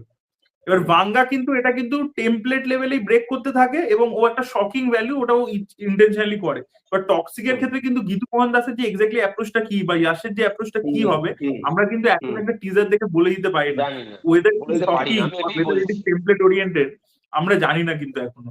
তো ওটা কিন্তু অ্যাকচুয়ালি হিরোর উপর নয়, সেটাকে চালনা করছে তার উপর। কারণ আমি গীতু গীতু মোহন দাসের ছবিটা মুথুন, আমার মনে হয় যে মুথুন যে সাবজেক্টের সঙ্গে ডিল করে এবং নিভিন পলিকে যেরকম ভাবে ছবিটা প্রেজেন্ট করেছিল, আজকে এরকম ধরনের ছবি, মানে যদি মুথুন দেখে থাকিস তুই, এরকম ধরনের প্রচুর ছবি আছে যে ছবিগুলো ওই জনরার মানে ওই জোনের মধ্যেই পড়ে, ঠিক আছে। কিন্তু আমি মানে আজকেও বলছি তুই মুথুন ছবিটা দেখ, ওরকম সাহসী ছবি এবং ওরকম ভাবে একটা ক্যারেক্টার প্রেজেন্ট করা, মানে ওই পরিচালক বলেই ওটা সম্ভব। তো আমি এই কারণে টক্সিকের থেকে অনেক বেশি এক্সপেকটেশন রাখছি। তার কারণ আমি বলছি মুথুন একটা এমন ছবি, খুব অফ ছবি তো অবশ্যই, ছবিটা না একটা জোনে যায়, কিন্তু ছবিটা শেষ 5 মিনিটে যেটা দেখায় সেটা হচ্ছে মানে আমি মানে ওই ছবিটা যাতে হিন্দি ছবি হতো না, ওই ছবিটা নিয়ে যে লেভেলে কথা হতো, যে লেভেলে ছবিটা কার্ল স্ট্যাটাস পেতো, একটা দুর্ধর্ষ ছবি। তো আমি যেই কারণেই ওই পরিচালকের ফ্যান এবং ওনার উপর ভরসা রাখছি যে সে ভালো কিছুই বানাবে হয়তো, বা তার উদ্দেশ্যটা ভালো কিছু বানানো। গীতু মোহন দাসের উদ্দেশ্য খারাপ আমি এটাও বলতে চাইনি, এবং আমি এটাও বলতে চাইনি যে মানে সন্দীপ রেড্ডি বাঙ্গার মতন ছবি একেবারে বানাবেই আমি নিশ্চিত। আমি সবার আগে শুরুই করেছি টক্সিক আলোচনা এই দিয়ে যে টিজারটাকে অনেকে মানে একটা অ্যান্টি ফেমিনিস্ট মুভি বলে ক্রিটিসাইজ করছে। আমার ক্রিটিসাইজ করার কারণ সেটা নয়, আমার যেটা দেখিছে সেটা পছন্দ হয়নি, এক এটা। দুই হচ্ছে আমি রূপম দাকে কেন কাউন্টার করলাম, রূপম দার একটা মন্তব্য আমার মনে হচ্ছে ঠিক নয়, সেটা হচ্ছে যে রূপম দা বলছে যে এটা রিস্কি ডিসিশন ছিল। তো আমি বলছি যে risky decision in terms of criticism হয়তো হতে পারে, একটা দল লেগে পড়বে, কিন্তু in terms of box office নয়। এবার এটা আমি ইয়াশকে ছোট করতে চাইছিলাম বা গীতু মোহন দাসকে ছোট করতে চাইছিলাম। আমি বলছি আজকের যুগটাই এরকম, যেখানে তুমি যদি এই ধরনের শকিং কিছু দেখাও, এক পক্ষ ভালো বলবে এক পক্ষ খারাপ বলবে, এন্ড রেজাল্টটা এটাই হবে যে ছবির বক্স অফিস হিউজ হচ্ছে, কারণ এটা কন্ট্রোভার্সিয়াল হয়ে গেছে। আমার বক্তব্যটা এটা যে in terms of box office এটা কিন্তু রিস্কি ডিসিশন নয়। আজকে টক্সিক যে এই যে আমরা হঠাৎ করে বলছি যে ধুরান্দার 2 এর সামনে ইয়াশ এনে দিচ্ছে টক্সিক, এবং টক্সিক এই লেভেলে মানে এখন আমরা বুঝতে পারছি শেয়ানে লড়াই হবে, এরকম নয় যে ভাই টক্সিক একদম মাঠে মারা পড়বে, ধুরান্দার 2 একদম বিট করে দেবে, অতটা ইজি হবে না জিনিসটা। এই লেভেলের চর্চাটা কিন্তু টিজারটা ওই রকম, একটা তো ইয়াশের ফ্যান ফলোইং রয়েছে রকি ভাই প্লে করবার জন্য, সেটা জানি আমরা, কিন্তু তার বাইরে বেরিয়ে গিয়েও যে লেভেলে পেনিট্রেশন এই টক্সিকের টিজারে ঘটেছে, সেটার একটা কারণ কিন্তু শকিং ফ্যাক্টরটা বটেই, যে যেটা দেখাচ্ছে ওই টিজারটা। আমি এইটা বলতে চাইছি, ঠিক আছে। না আমি আমি না রূপম কি সেন্সে বলছে বলতো, রূপম বলতে চাইছে কি যে ধরো এর আগে মানে কেজিএফ এর আগে যে ছবি করেছে, তো কানাডা ইন্ডাস্ট্রিতে তো ইটসেলফ ওর একটা ফ্যামিলি অডিয়েন্সের সেকশন আছে, বিকজ ও রোমান্টিক কমেডি জোনের মধ্যে বেশি অপারেট করেছে। এবার কথা হচ্ছে তাহলে সেই অডিয়েন্সটা কিন্তু টক্সিকের মতো ছবি টিজার দেখার পরবর্তীতে দেখবে না, এটা একটা রিস্ক। আর দ্বিতীয় হচ্ছে কেজিএফ ওভার দ্য ইয়ার যেটা হয়েছে টেলিভিশন স্যাটেলাইটে মানে বা ভিডিও মানে ওটিটি প্ল্যাটফর্মস এর থ্রু দিয়ে প্রচুর ফ্যামিলি অডিয়েন্সের কাছে পৌঁছে গেছে, এবং কেজিএফ কিন্তু ফ্যামিলি ফ্রেন্ডলি ছবি, মানে apart from the action and violence, মানে তাও তো সেটা তো ওরকম গোরই কিছু নয়। তো সেইটার যে একটা অডিয়েন্স কনভার্ট হতে পারতো, তো সেইটা কোথাও গিয়ে একটু টার্ন অফ হয়ে যাবে এই টিজারের জন্য। রূপম সেটাই বলতে চাই যে এটা জেনে জানা সত্ত্বেও তাও যে এটা করতে রাজি হচ্ছে, সেটা আর কি একটা মানে ডিসক্রিট, কারণ ধরো সবসময় একটা স্টার চাই কি বলতো, যে আমি সব ধরনের অডিয়েন্সকে এনকম্পাস যাতে করতে পারি, ঠিক আছে? কেউ এটা চায় না যে একটা সেট আমার অফ হয়ে যাক। এটা কিন্তু তুমি যদি কোনো এবং দেখো, কোনো সময় হলো কি এবং ধরো যদি ডিরেক্টরের উপর স্টারের কনভিকশন আছে, সে তখন তাকে হ্যাঁ ছেড়ে দেয় যে ভাই হ্যাঁ ঠিক আছে তুই কর, আমি আমি কিছু আমি বলছি না। এটাই বলছি যে যে রণবীর কাপুর নিজের কেরিয়ারে এক্স্যাক্টলি। সন্দীপ রেড্ডি বাংলা যদি ওই পজিশনে না থাকতো, ও কোনো ডিরেক্টরের সাথে এই সিদ্ধান্ত নিত না যে আমি এরকম একটা ছবিই করব। ঠিক আছে, আমি বলছি এটা এটা করতে পারবে না। আজকে শাহরুখ খানের কেরিয়ারের এই একটা মোমেন্টে এসে শাহরুখ খানকে যদি যে কোনো ডিরেক্টর গিয়ে বলে যে তোমার ছবিতে এরকম একটা মানে এরকম একটা সিকোয়েন্স থাকবে পুরো ব্যাক সাইড থেকে তুমি নিউড রয়েছো বা এরকম কিছু, শাহরুখ করবে না। কিন্তু যতক্ষণ না ওই ডিরেক্টরটা এমন কেউ হবে যার উপর ভরসা রাখা যায় বা ডিরেক্টরটা এই পজিশনে আছে। আমার মনে হয় ইয়াশের ক্ষেত্রেও ঠিক তাই। গীতু মোহনদাস বলে এই সিদ্ধান্তটা নিয়েছে, কিন্তু এই সিদ্ধান্তটা নেওয়া যথেষ্ট সহজ নয়। তার কারণ যদি কালকে যে কোনো ডিরেক্টরই যেত ইয়াশের কাছে, ইয়াশ কিন্তু তার কাছে একটা বড় ছবি যদি আসতো, প্রশান্ত নীল হতো, অ্যাটলি হতো, লোকি হতো, ও সিদ্ধান্ত নিয়ে নিতে পারতো। কিন্তু ওর কাছে এই গীতু মোহনদাসকে চুজ করা, যে এতটা অফ রোড ডিরেক্টর, তার মধ্যে এরকম একটা সাবজেক্ট, এটা আমার মনে হয় যে খুব সেফ বেট নয় এখন এখন আপাতত আমার মনে হয় এটা। যাই হোক দেখা যাক সেটা পরবর্তীকালে। আমরা AA23 নিয়ে একটু কথা বলে নেবো। সেটা হচ্ছে আল্লু অর্জুন এবং Lokesh কানাগরাজের collaboration Maitri movie makers, যার বিজিএমটা সুপার হয়েছে, যেটা আমাদের অনিরুদ্ধ করেছে। সুপার মানে আমি ওইটার জন্যই মানে বারবার বারবার মানে শুনেছি, এত ভালো লেগেছে আমার ওটা। না, ব্যাকগ্রাউন্ড মিউজিকটা আর যে পার্টিকুলার ক্লোজ আপটা আছে আল্লু অর্জুনের, সেইখানে দেখবে ব্যাকগ্রাউন্ড মিউজিকের শিফটটা আসে, ওই জায়গাটা ব্যাপক লেগেছে। ঠিক আছে, ওই জায়গাটাই মানে কি মস্তি এসে গেছে। তো দেখা যাক যে এই ছবিটা মানে সুপার হিরো মুভিটাই হবে। না আমার না মনে হলো না, কারণ স্টিল ক্লথ যা গল্প আমার মনে হলো না। এবং আমি একটা জায়গায় একটা আপডেট পেলাম, আমি ভিডিওতে শেয়ারও করেছি, যে লিও 2 জন্য যে স্ক্রিপ্টটা লিখেছিল লোকেশ, একটা যে স্টোরি ভাবা ছিল, ওটাই নাকি আল্লুকে নিয়ে করছে। কারণ আল্লু অর্জুনের অলরেডি যে অ্যাটলিস্ট সাথে যেটা করছে ওটা একটু সায়েন্স ফিকশন জোনের মধ্যেই। এবার তার পরবর্তী ছবিটাই আবার সায়েন্স ফিকশন যদি করে, মানে স্টিল ক্লথ যে গল্প সেটা তো একটা সায়েন্স ফিকশন জোনের মধ্যেই, তো সেটা মাইট বি হয়তো ব্যাক টু ব্যাক করবে না। তুমি দেখবে লিওর সাথে প্রচুর মিল আছে, হায়না আসছে, ঘোড়ার ওপরও বসে আছে, তুমি দেখবে প্রচুর মিল লিওর সাথে আছে। লিওতে তুমি দেখবে হাতে ওরকম পড়ে আছে, চোখের ক্লোজ আপ, তুমি দেখবে লিওর সাথে প্রচুর সিমিলারিটি আছে অ্যাকচুয়ালি। তো দেখা যাক আর আমার কি একটা হয়। জিনিস যেটা লোকির সব থেকে ভালো লাগে সেটা হচ্ছে ওর যে মানে এটাই না কুলিতে পাচ্ছিলাম না, যেটা আবার এখানে পাচ্ছি, সেটা হচ্ছে অ্যানিমালদের সাথে ক্যারেক্টারের তুলনা করা, এবং হচ্ছে প্রথম ইন্ট্রোডাকশনই ক্যারেক্টারের চোখ, এবং ওর যারা প্রোটাগনিস্ট অ্যান্টাগনিস্ট তাদের চোখ ব্যবহার করা। আমার বিক্রমের দুর্দান্ত লেগেছিল, ক্যাথিতে হেভি লেগেছিল, লিওতেও খুব ভালো লেগেছিল। এবং একটা ক্যারেক্টার তার সাথে একটা অ্যানিমাল বা নেচারের এরকম তুলনা করা আমার একটা হেভি লাগে, এই ফিলোসফিটা আমার হেভি লাগে। এবং যখন হচ্ছে লোকেশের নাম পড়ে, ঠিক আছে, ওই যে সিংহের পোর্শনটা খুব ভালো, ব্যাকগ্রাউন্ড স্কোর তো ভালোই। আমি বহু আগে একটা ইন্টারভিউ দেখছিলাম অনিরুদ্ধের, অনিরুদ্ধ বলছিল যে কিছু ডিরেক্টর আছে যারা ওকে মিউজিকটা ডিজাইন করতে টাইম দেয়, ও মিউজিক ডিজাইন করে, তারপর ভিজুয়ালস কি হবে তারা সেটা আলোচনা করে ডিসাইড করে। তো এটাই আমার মনে হয় যে ইম্পর্টেন্স দেওয়া। এবং অনিরুদ্ধ যখনই অ্যাটলি বা লোকেশ বা নেলসনের বিজিএম বানায়, মিউজিক বানায়, এই কারণেই সেগুলো এতটা ভালো হয়। তা আমি মানে মিউজিকটা অরিত্র যেরকম বললো, আমি এতবার শুনছি মিউজিকটা, মানে ভিডিওটা দেখছি না কিন্তু মিউজিকটা শুনে যাচ্ছি, তো দারুণ দারুণ। তো আমি কিন্তু আশা করছি কাজটা ভালো হবে। অনেক দর্শক কিন্তু হুম। খুব হতাশ, জানো তো, কারণ কাইথিটু না করে হুম। লোকে সেই ছবিটা করছে। হ্যাঁ হ্যাঁ অনেকে হ্যাঁ খুব হ্যাঁ হ্যাঁ। হতাশ। না আমার দেখো মনে হয় যে ব্যাপার আগে, হচ্ছে কি, হ্যাঁ এখানে না অনেকগুলো মার্কেট ফোর্সেস এর ইকুয়েশন অনেক কিছু আছে। এক হচ্ছে যে কায়দি 2 তে ও ওই রেমুনারেশনটা পাবে না, ঠিক আছে, ও 50 কোটি টাকা কুলিতে নিয়েছে। এবার ও ভাবছে যে আমি রেমুনারেশন নেক্সট ছবিতে আরো বাড়াবো, এই ছবিটার জন্য 75 কোটি টাকা ফিস পাচ্ছে আল্লু অর্জুনের ছবিটার জন্য। এবার সেইটা ওকে তামিল ইন্ডাস্ট্রিতে এখন কেউ দেবে না, ঠিক আছে। দ্বিতীয় কথা হচ্ছে ক্যাদি 2 এর যারা প্রডিউসার ড্রিম ওয়ারিয়ার পিকচার্স, ওদের কিছু একটা প্রবলেম হয়েছিল। তো লোকেশ যে লেভেলে ভাবছে যে ক্যাদি 2 কে নেক্সট লেভেলে নিয়ে যাবে, যা অ্যাকশন ফ্যাকশন যা প্রিমাইস ভাবছে, তো সেইটা আর কি ড্রিম ওয়ারিয়ার পিকচার্স এর পক্ষে আর কি ছবিটা প্রডিউস করাও একটু ঝামেলার আছে, ঠিক আছে। কারণ ওদের একটা ছবি দেখবে প্রোডাকশনে আছে মার্শাল বলে, তো সেই ছবিটাও মানে অনেক ট্রাভেল ইত্যাদি হচ্ছে ছবিটার ক্ষেত্রে, ওই same producer dream warrior pictures. তো সেই সব এইটা একটা প্রবলেম আছে। আর দ্বিতীয় হচ্ছে আমার কি মনে হয় বলতো, যে লোকেশ চাইছে যে ভাই আমি কিন্তু ওই যাই করি প্যান ইন্ডিয়া লেভেলে হিট আমি তামিল সিনেমা বানিয়ে দিতে পারবো না, এটা ও বুঝে গেছে। তো ও এবার প্যান ইন্ডিয়া লেভেলে সাকসেসের জন্য তেলেগু স্টারসদের দরকার। এটা নিয়ে আমি আজকে একটা ভিডিও ড্রপ করেছি, আমি জানি না তোমরা দেখেছো কিনা, যেখানে আমি পুরো ডিটেলে বলেছি যে কেন তামিল ডিরেক্টররা অ্যাটলি বলো লোকেশ বলো তেলেগু স্টারদেরকে অ্যাক্সেস করতে চাইছে, বা এর আগে ধরো শঙ্কর করতে চেয়েছিল রামচরণকে, এটা কেন করতে চাইছে। এবং একটা ফিল্ম ইন্ডাস্ট্রির একটা কার্স আছে, যেরকম রাজামৌলির কার্স আছে, সেরকম আরেকটা কার্স আছে, সেটা হচ্ছে তামিল ডিরেক্টর তেলেগু হিরোর সাথে যতই ভালো ছবি করুক, সেই ছবি পরবর্তীকালে কাল্ট স্ট্যাটাস পায়, কিন্তু সেই ছবি বক্স অফিসে জীবনে চলে না। এটা একটা অভিশাপ আছে, বুঝলে তো। বড় বড় ডিরেক্টররা ফেল হয়েছে কিন্তু নিজেদের পিক টাইমে। শঙ্কর তো হয়েছে, ছেড়ে দাও, গৌতম বাসুদেব মেনন হয়েছে, আমাদের হয়েছে, এআর মুরুগদাস হয়েছে, ঠিক আছে, অনেকে হয়েছে আর কি। একজন ছিল ডিরেক্টর ধারানি বলে, সে হয়েছে, অনেকের ক্ষেত্রে হয়েছে। তো আমি ওটা নিয়ে আর কি একটা ভিডিও বানিয়েছিলাম যে ওই অভিশাপটা এক্স্যাক্টলি কি, কেন হয়। তো মানে ওটা মানে অভিশাপটা তো লোকে বলে এমনি, ওটার লজিক্যাল কারণটা কি, যে কেন ম্যাচ করে না তেলেগু মানে হিরো তামিল ডিরেক্টর, কেন ম্যাচিংটা হয় না। এবার দেখা যাক এই দুটো ছবির ক্ষেত্রে সেটা প্রথমবার ব্রেক হয় কিনা এই অভিশাপটা, ম্যাসিভ ব্লকবাস্টার। এবং আমার ছবি দুটোর উপর ভরসা একমাত্র আল্লু অর্জুনের জন্যই আছে। আমি কিন্তু এই দুটো ছবিকে, আমি কিন্তু এটা লোকেশের ছবি হিসেবে ভাবছি না, আমি আল্লু অর্জুনকে দেখবো বলে ভাবছি। কারণ ওর মধ্যে এমন একটা ব্যাপার আছে, তুমি দেখবে এই যে আলা বৈকুণ্ঠপুরম ছবিটা, ওটা থেকে তুমি আল্লু অর্জুনকে খালি একবার সরাও, তুমি যে কোনো হিরোকে দাও, মানে তেলেগু তামিল যে পুরো ইন্ডিয়ার যে কজনকে দাও, কেউ করতে পারবে না ওটা, ওটা কেউ করতেই পারবে না। আমি বলছি রাজা সাব বেটার ওয়াচ হয়ে যেত যদি আল্লু অর্জুন থাকতো।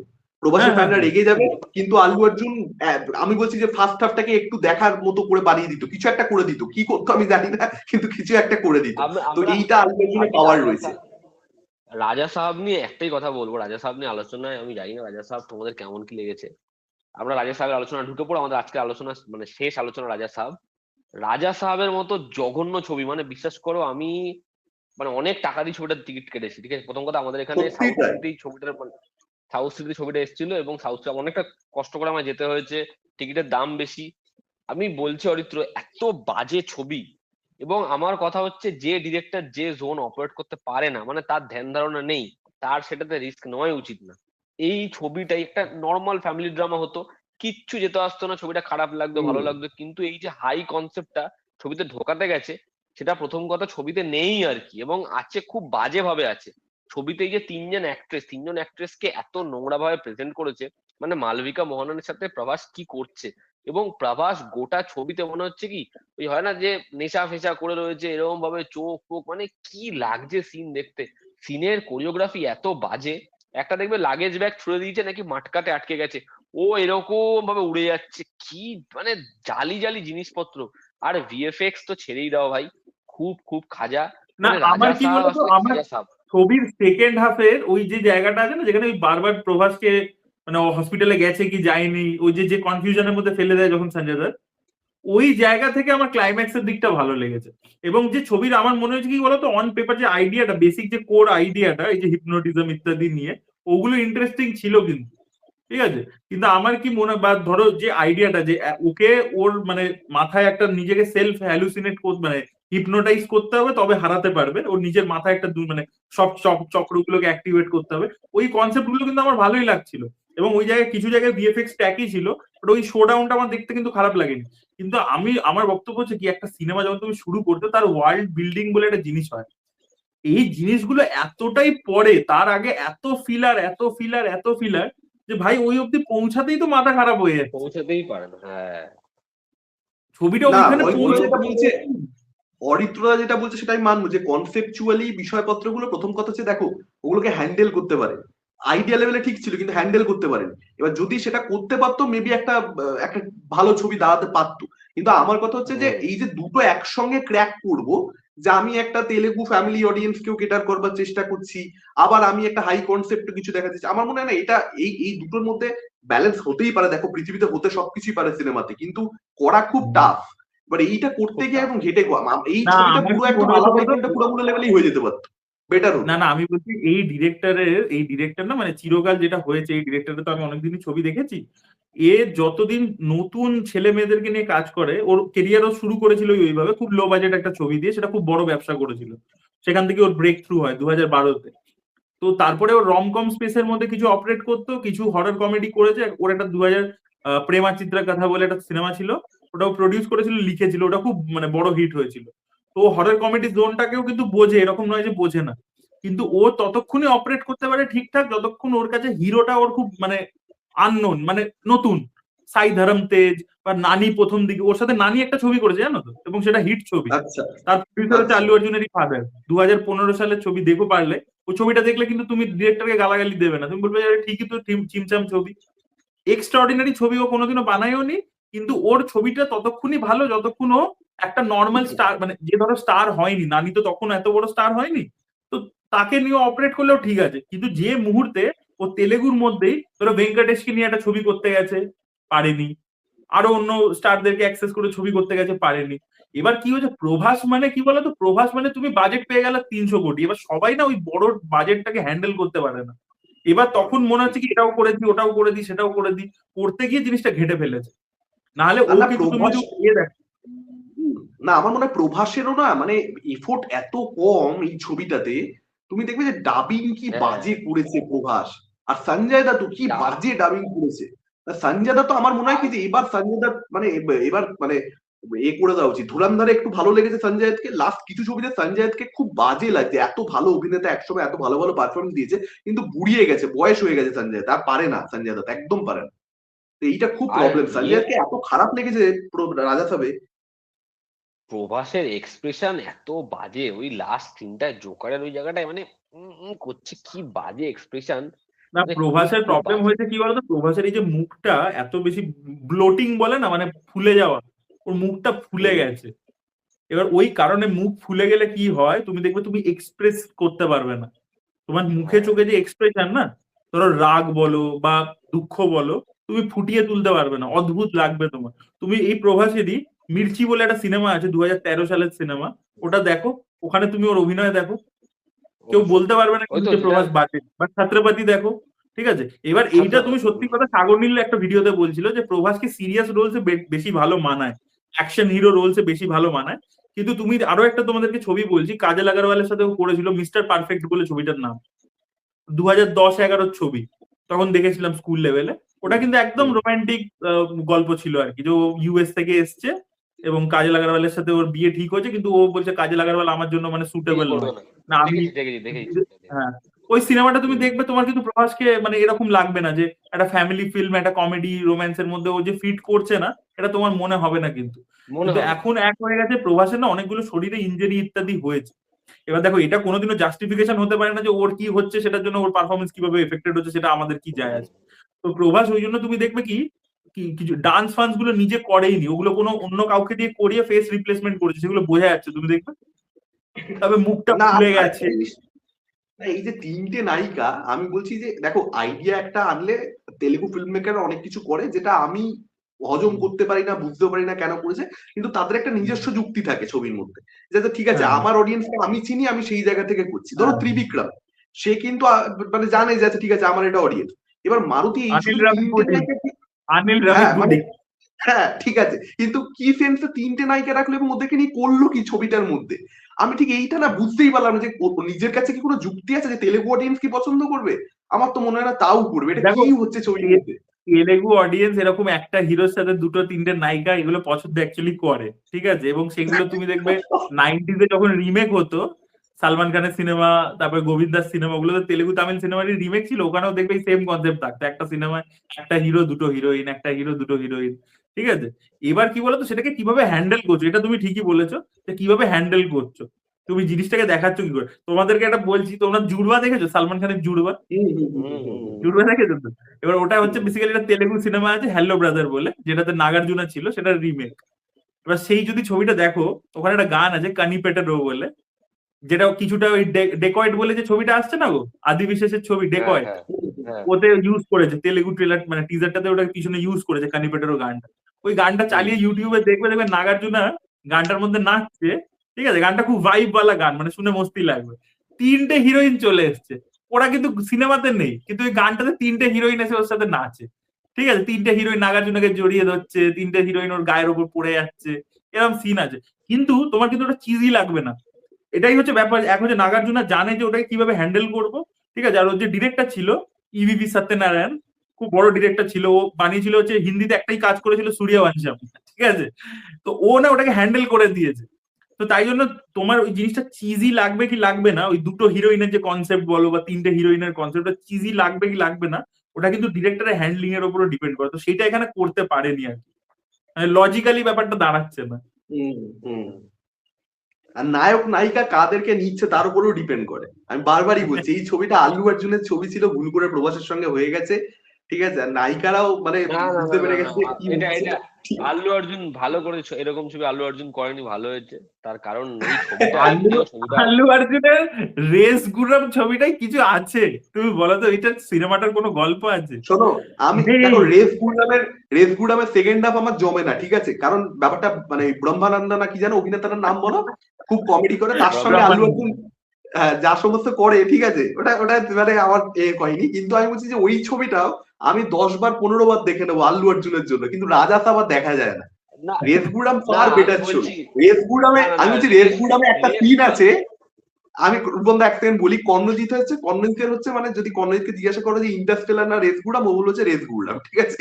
তো কর্ণজিৎ আমাকে বলে যে একটা সিন আছে, আমাকে মাঝে মাঝে মনে করায় যে ও হচ্ছে যায় হচ্ছে ইয়ের কাছে, আমাদের অ্যান্টাগনিস্টের কাছে, রবি কিষান শিবা রেড্ডির কাছে যায়, শিবা রেড্ডি, ঠিক আছে? রবি কিষান রবি কিষান যাওয়া আল্লু অর্জুন যাওয়ার পরে বলে দেখো हमारे बाप का 2 बेटा है, ঠিক আছে? বুঝতে পেরেছো তো কোন তিনটা বলছি? अगर एक मर भी जाए तो भी कोई बात नहीं বলে প্যান্টটা ওরকম খুলে দাম করে মাথার মধ্যে বসায়। ওই যে সিকোয়েন্স, ওই সিকোয়েন্সটাতে ইটসেল যে মজা রয়েছে আনপ্যারালাল। রেস গুড়াম অন্য জিনিস।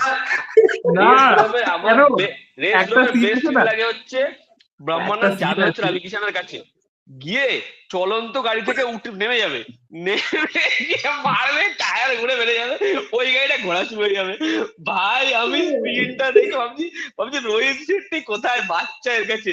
আর মালটা বন্দুক দিয়ে গুলি মারবে, মেরে বলবে ক্যা সোচা মিস হো গয়া নেই মিস কর দিয়া, বলে মালটা যখন বলবে ডায়লগ, বুলেট ছোটেই হতে, ও ভাই সেরা সেরা। আলাদাই না, আলাদাই দারুণ আলাদা। আমার ওখানে দেখবে একটা সিন আছে যখন এই মাধব শিবা রেড্ডি যখন হসপিটাল থেকে ছাড়া পায়, ও আল্লুর সাথে দেখা করতে, আল্লু ওকে চিনতে পারে না, বলে হ্যাঁ কন হ্যাঁ আপ, আপকো তো জানতা নেই। ওই জায়গাটা হেভি মজা লাগে, যে ও বলে আমি ভুলে গেছি তুমিও ভুলে যাও। ওইটা না ওই ওইটা ছবিটাতে আমি মাধব শিবা রেড্ডি মানে রবি কিষানেরও প্রশংসা করতে হবে ওই ছবিটাতে। হ্যাঁ, রবি কিষান রবি কিন্তু দারুণ কিষানও ছিল। কিন্তু ওই মিটারটায় অভিনয় করতে জানে, তুমি দেখবে হুম, রবি কিষান হুম, মুক্কাবাজের মতো অভিনয় করতে পারে, আবার মাধব শিবা রেড্ডিও করতে পারে, হুম আবার লাপাতা রেড্ডি তো করতে পারে। মানে হুম। রবি কিষান কত বড় মাপের অভিনেতা না হলে কিন্তু এতটা রেঞ্জ হয় না মানুষের। ঠিক ঠিক হয় না ঠিক। সত্যি। আর আমি রিসেন্টলি, তোমরা দেখোনি, তোমাদেরকে বলবো দেখতে, চিরঞ্জীবির যে ছবিটা এসছে মানা শঙ্কর প্রসাদ বারাগারু, ওটা যা সিনেমা বানিয়ে, মানে ভাই চিরঞ্জীবী এটাকে বলে প্রপার কামব্যাক। মানে কোনো মাথা মুন্ডু নেই, গল্প গল্প কিছু নেই ছবিটার, অনিল রাভিপুটির ছবি, মানে ফুল অন এন্টারটেনমেন্ট। এবং চিরঞ্জীবী যা আচ্ছা করেছে না সিনেমাটাতে, এক্সট্রা অর্ডিনারি, মানে যা কমিক টাইমিং, যা পারফরমেন্স দিয়েছে, এটা আগেন হচ্ছে পারফরমেন্স ওরিয়েন্টেড সিনেমা, সিনেমাটাতে কিচ্ছু নেই কিন্তু, একদম বেসিক গল্প কিছু নেই, কিন্তু পুরোটাই হচ্ছে চিরঞ্জীবীর উপর দিয়ে বার করেছে। মানে এত মজা লেগেছে ছবিটা দেখে, ছবিটা সুপারহিট হয়ে গেছে অলরেডি, না সংক্রান্তির মনে সব এইটাই থেকে বেশি কালেকশন করেছে। আমি বলছি, এই যে লোকে আমাদের একটা কনসেপশন আছে যারা চরিত্র অভিনেতা আর কি, তারা দুর্দান্ত অভিনেতা হয়, হ্যাঁ স্টাররা হয় না, কিন্তু এই চিরঞ্জীবীর মতন অ্যাক্টাররা বা আল্লু অর্জুন, গোবিন্দা, ঠিক আছে, এরা অ্যাকচুয়ালি বুঝিয়ে দেয় যে ভাই কিছু নেই যখন, তখনও কিভাবে ছবিটাকে পুল অফ করতে হয়। দেখার হ্যাঁ মতো হ্যাঁ, এই সমস্ত লোক। যাই হোক, চলো ঠিক আছে আজকের মতো এইটুকুই, ঠিক আছে, এইটুকুই আজকের আলোচনা আমাদের ছিল। মতো এইটুকুই। হ্যাঁ, আমরা আবার পরের দিন আসবো খুব শিগগিরই আশা করছি। আর সাবস্ক্রাইব করবেন, শেষে অনেক অনেক ধন্যবাদ। সাগরনীল একবার will সবাই return in Avengers Doomsday. সাগরনীল will return in Avengers Doomsday. বা তিনজারি কত আর শেষ will return in Avengers Doomsday. আর একটা আচ্ছা কথাই বলবো, সেটা হচ্ছে আমাদের শেক্সপিয়ার ট্রিলজিতে এত ভালো রেসপন্স আসবে, এটা আমি সত্যি এক্সপেক্ট করিনি। মানে কোথায় আমি 15,000 comment views তো দেখলাম, বলতো না? খুব ভালো রেসপন্স এসছে, না খালি ওটা 15,000 ভিউ আসেনি। হ্যাঁ না 15,000 ভিউজ হয়ে যাবে, আমার মনে হচ্ছে 15,000 ভিউজ হয়ে যাবে, বাট রেসপন্স অডিয়েন্সের একটা, অডিয়েন্সের যেরকম কমেন্ট মানে কমেন্ট আমি পড়লাম সবাই তো যেরকম ছিল, সেটা সবাই সত্যি তো ভালো। কমেন্ট করে যাচ্ছে যে ওটাই বেস্ট এপিসোড অ্যাকচুয়ালি।